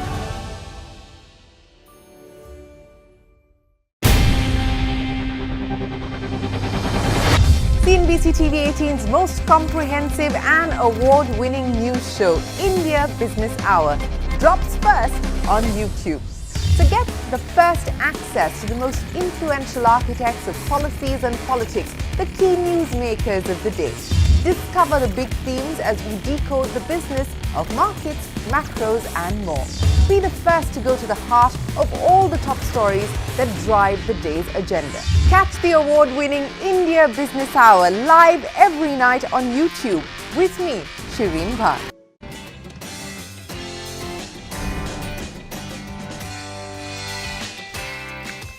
You're with us on Markets Forward, and it's time now to get you D Street Chatter. Nimesh will get us an insight into all that happened in the dealing rooms today. Nimesh. I remind today was a day of two halves. The first half was quite strong. The Nifty was up over 100 points. But we saw a very sharp sell-off in the last 30 minutes of trade, because of which the Nifty ended in the red. But the momentum in the broader market seems to continue. In terms of individual names, the first stock on my list is JBM Auto. Big move in that stock and large volumes as well. In fact, why today the stock is up 48%, and now the street is anticipating a large corporate development in JBM Auto very soon. So that's the first name. The second stock is Inox Swing. But the stock has been consolidating of late, but I understand there's going to be a large block deal in Inox Swing very soon. Most likely, the promoter entity is going to be a likely seller there. So that's the second name. The third name is Finelix Cables. For the second, they're running big move in that stock and in large volumes as well. Understand that a leading AIF and family office are active buyers in Finelix Cable of late. And the last name is Zomato. Well, that stock recovered sharply from the day's low. I understand the selling pressure from a leading long-only fund is largely over, and hence a big of up move in that stock in today's market. Okay, all right, Nimesh. Some of these are interesting names, Finelix especially. We'll talk more about that over the next couple of days. Thanks for that for now. But what are the key events to watch out for as we come back tomorrow? Ekta has got that list. Ekta. Well, I'll start with the US Fed Mester's speech, Fed member Bowman's speech, and another Fed member speech, Mr. Kashkari's speech. We do have some speeches from the ECB as well. We have a Eurogroup meeting which is going to take place tomorrow. In terms of data coming in from the US, the Red Book Index, the S&P Case-Shiller Home Price Index, the Housing Price Index, and Consumer Confidence. Earnings on Tuesday include Amara Raja back home, 3M India, Aster DM, Shalby Brigade, IRCTC, ITD Cementation, MedPlus, Supriya Life Sciences, Walkhart. And a couple of stocks going ex-dividend include Thyrocare, ITC, Power Grid, Trident. Eicher Motors will be presenting at the UBS Asian Investment Conference, and Ashok Buildcon and Razari Biotech at the Nirmal Bang Investor Conference. Okay, thank you very much for that list. With that, it's a wrap on this edition of Markets Forward. We'll be back with more news and updates.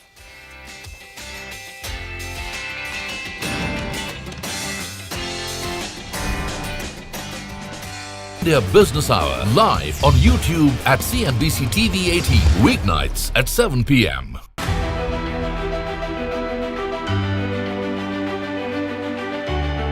The Indian markets have not just grown, they've broken several records in the last 25 years. India's contribution to incremental global GDP was as low as 0.2% 25 years ago.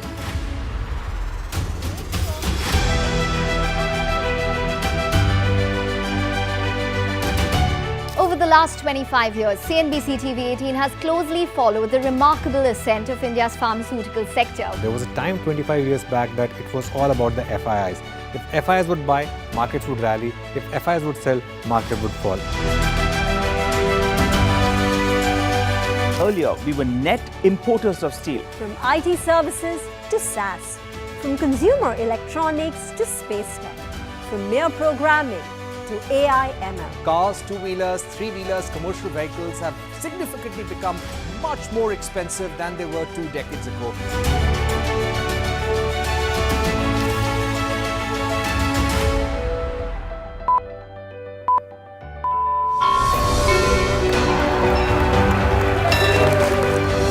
Discounting is high there, but their focus is squarely on the 125cc segment.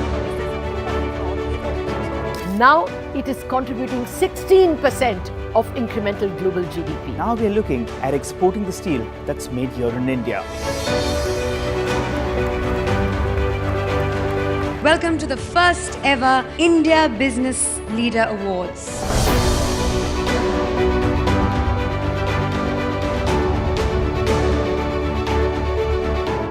Cars, two-wheelers and vehicles generally being manufactured today are much lower on emissions and much higher on safety. India's technology industry has been at the forefront of cutting-edge innovation over the last 25 years. It's the retail which is the driving force for the market right now. Clearly, we have arrived on the global economic stage.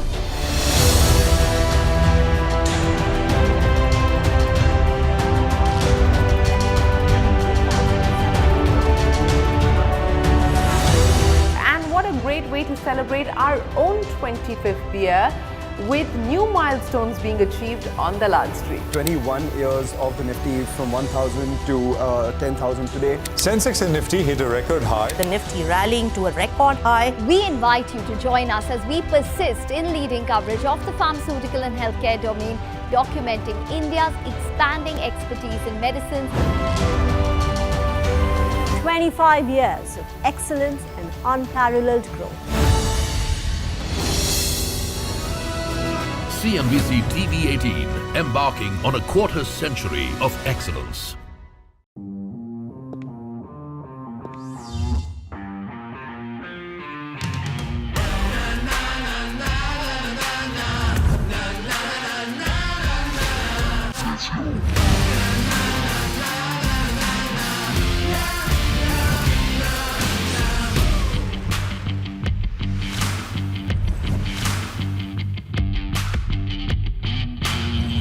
Make informed decisions with comprehensive analysis on the go. Strengthen your portfolio with real-time market updates on the go. Create effective strategies with insightful expert opinions on the go. Grow on the go with CNBC-TV18, now streaming live 24/7 on YouTube. What does it take to build India's largest startup platform? It takes a journey of starting out as an unknown and ending up as unforgettable. It takes more than 2 decades of celebrating the most influential and influencing the most celebrated entrepreneurs. From chronicling the stories of India's startup universe to becoming a success story in itself, as India's longest running show on startups and entrepreneurship, celebrating 20.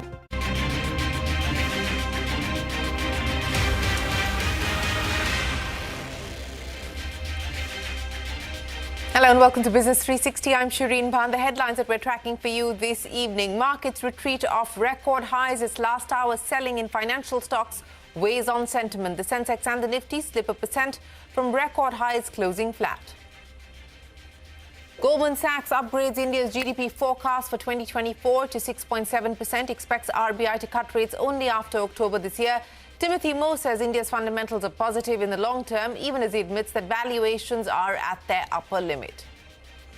Shares of Ashok Leyland hit a 52-week high on the back of strong Q4 earnings. Chairman Dheeraj Handuja says he's upbeat on commercial vehicle sales, maintains their momentum in FY25, adds Leyland plans to have a vehicle for every fuel type over the next 24 months, even without the guarantee of large-scale deployment. 3 years after launching the real estate investment trust, Brookfield India bets big on urbanization. Managing partner Ankur Gupta sees a 10% headroom for growth in occupancy and up to 20% growth in rentals. Expects more corporates to join hands after inking a 6,000 crore rupee property deal with Bharti Enterprises. That's an exclusive. Dark rooms, no meals and beatings with a baseball bat. The police commissioner of Visakhapatnam details the ordeal of the victims of a job fraud in Cambodia. Over 360 Indian nationals have been rescued or repatriated from Cambodia so far. Police say most of the youth were forced to carry out cyber crimes by Chinese handlers.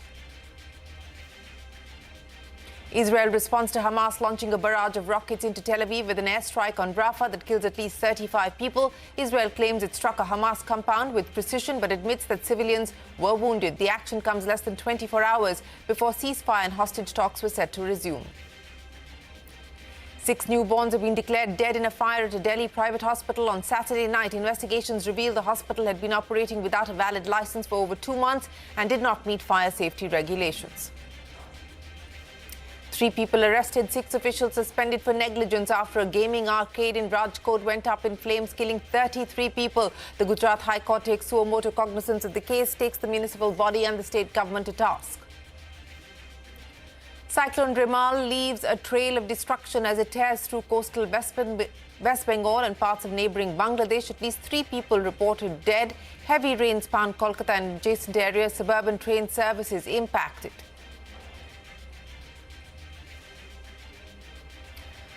All of that and more coming up for you, but straight to the day's market action. A last-hour fall in financial heavyweights took Dalal Street off its record high. So the Nifty, which had hit a record high of 23,111, ended the day below that mark. The Sensex and the Nifty both slipped about 1% through the day, but finally closing flat. The Nifty closing 24 points lower. The Sensex just about in negative territory, but off its intraday highs.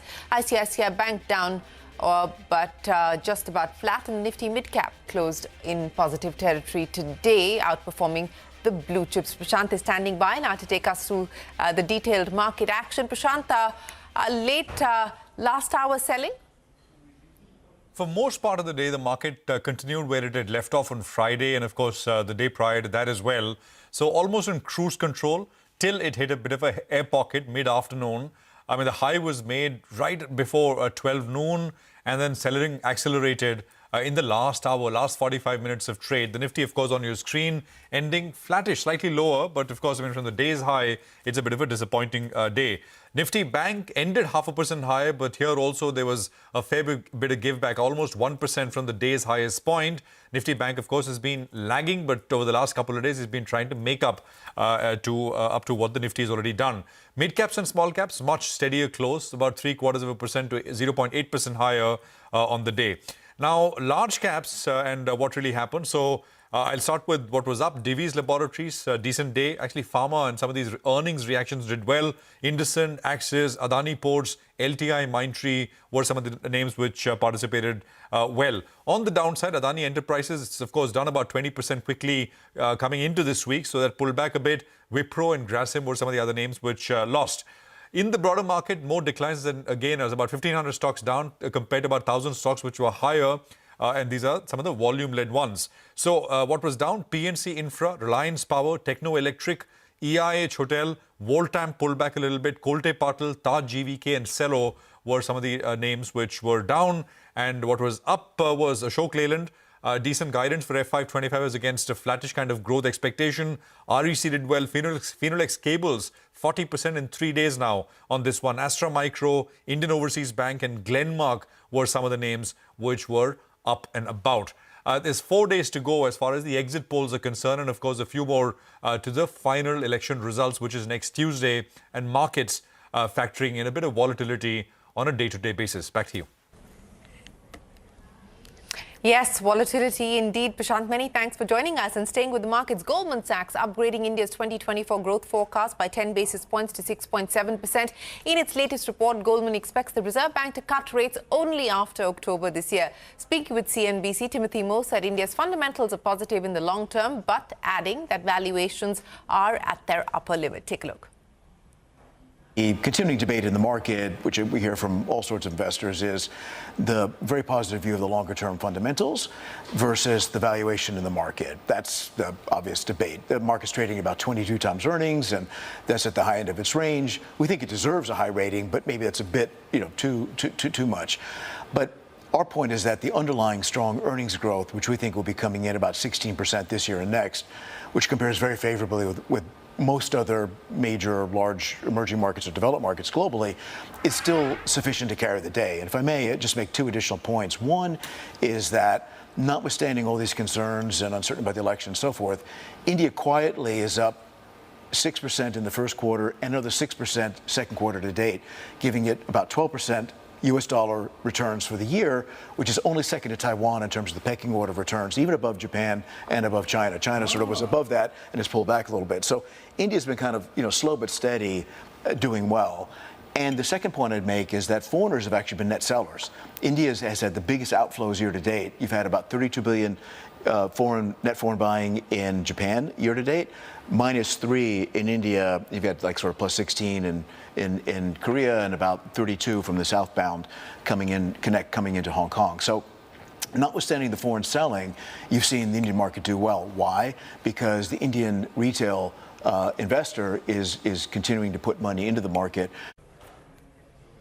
Well, that's Timothy Moe of Goldman Sachs. The big newsmaker this evening, Ashok Leyland's executive chairman Dheeraj Hinduja says that commercial vehicle giant is planning a major expansion. Speaking exclusively to CNBC-TV18, Hinduja said that Leyland will have a vehicle across every fuel type over the next 20 months, even without the guarantee of large-scale deployment. Hinduja also said the pace of producing hydrogen-powered vehicles in India is slow on account of cost and production constraints, revealing that Leyland is not looking for an external investor for its EV business. Shares of Ashok Leyland hitting a 52-week high today thanks to strong earnings and positive commentary that's coming from the management. We are also looking at hydrogen. We're looking at methanol, and we've considered literally every single type of fuel that you could consider. We have said internally that within the next 18 to 24 months, we should have all types of alternate fuels available. There is a lot of talk of hydrogen, for example, but when you look at the cost of hydrogen and when you look at the facilities that need to be created, I still believe it's a little far away. And immediately, electric seems to be the right solution for within-city applications. In the long run, hydrogen will make sense for long distance. So if you ask me if immediately we're bringing in an external investor, then the answer is no. And Ashok Leyland has the means to continue the growth of Switch. But in the long run, if there are good opportunities, we are very much open. With Switch, what we've tried to do is, again, optimize the facilities that they have with Ashok Leyland. But the money has really gone into development of new products. We are seeing demand not only in the Indian market, but many global and international markets as well. Well, that's Dheeraj Hinduja speaking to my colleague Jude Sanith. Torrent Pharma, the shares hitting a record high on the back of strong Q4 numbers as well as bullish commentary from brokerage firms.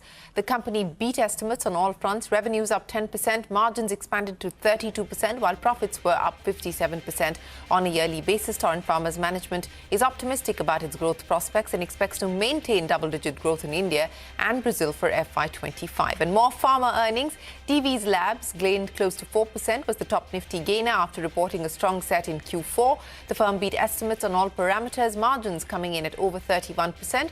Revenues were up 18% on a yearly basis. The company's management says it expects to maintain its double-digit growth going forward. ITC will hold a meeting with its shareholders on the 6th of June to seek the approval for the demerger of its hotel business. Now, two proxy advisory firms have mixed opinions about the demerger. Institutional Advisory Services has advised shareholders to vote against the proposed demerger. It said that the transaction does not provide a complete exit from the hotel's business. the common shareholders of the cigarette to FMCG to hotels conglomerate. This is because the parent company will continue to own 40% of the hotel's business. But InGovern Research, which is also an advisory, has recommended shareholders to vote in favor of the demerger. It said that there are some uncertainties around the demerger, but they will be ironed out. It also did caution minority shareholders about the royalty fee ITC Hotels may have to pay to its parent for using the brand name. Carl Airways and Kalanthimaran will seek damages of over 1,300 crore rupees from SpiceJet and Ajay Singh, its promoter. This in addition to the pending dues worth over 350 crore rupees sought by Carl Airways, which is in compliance with the Supreme Court's orders from February and July 2023. The total demand of damages and dues is nearly 40% of the airline's market cap. Maran has also said they will be challenging the Delhi High Court order, which set aside the single judge bench order that had upheld the arbitral award against SpiceJet.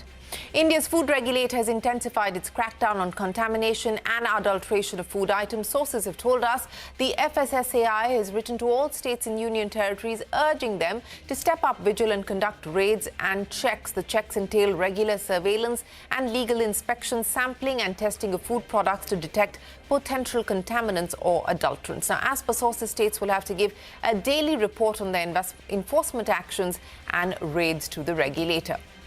3 years after launching the real estate investment trust, Brookfield India is betting big on urbanization. Managing partner Ankur Gupta sees a 10% headroom for growth in occupancy and up to 20% growth in rentals. Speaking exclusively to CNBC-TV18, Gupta said more corporates are expected to join hands after inking a 6,000 crore rupee property deal with Bharti Enterprises for the REIT. Take a look.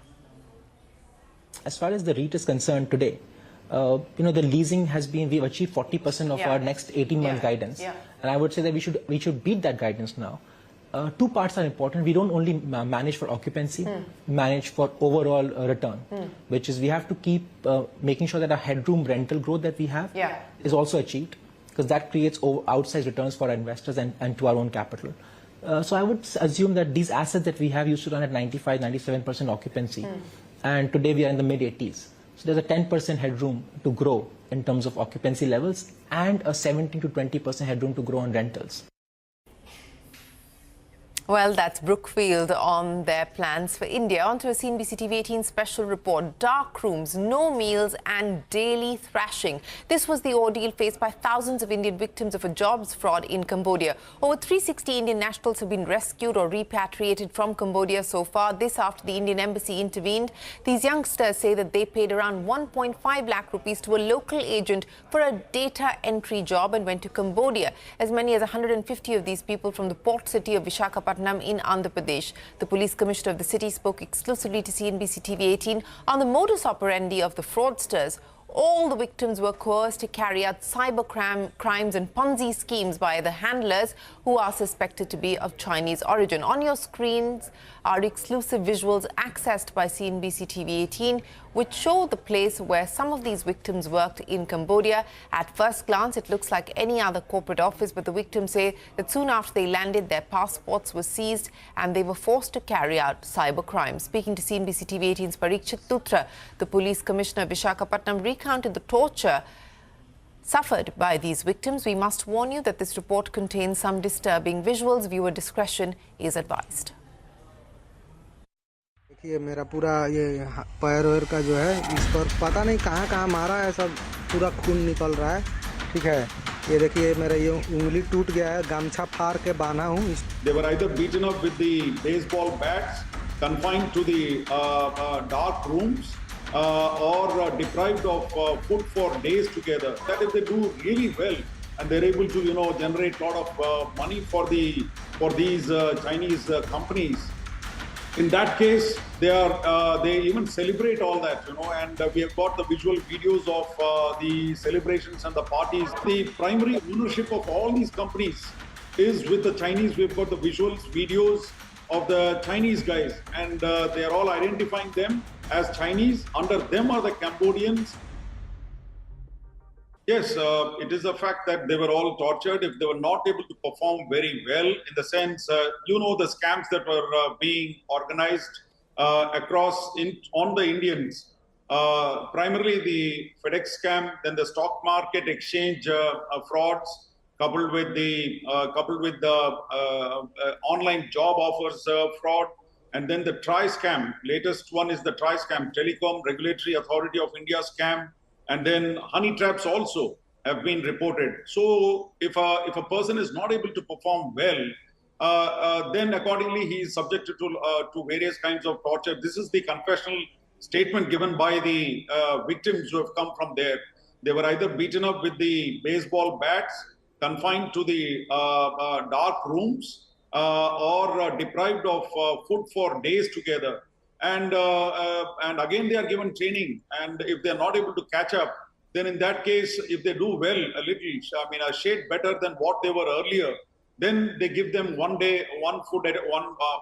time food a day. Then if they improve upon their performance, then they give them twice a day and things like that. If they do really well and they're able to, generate a lot of money for these Chinese companies, in that case, they even celebrate all that, and we have got the visual videos of the celebrations and the parties that have been organized in case they are able to really do well, and crores worth of money, if at all, if they are able to effectively cheat the Indians online. Right. Could you give us a sense, their handlers, the accused who trafficked them, who were they working for? Was it a company? Was it a criminal gang? Who did they owe their allegiance to? What we came to know through these confessional statements is that the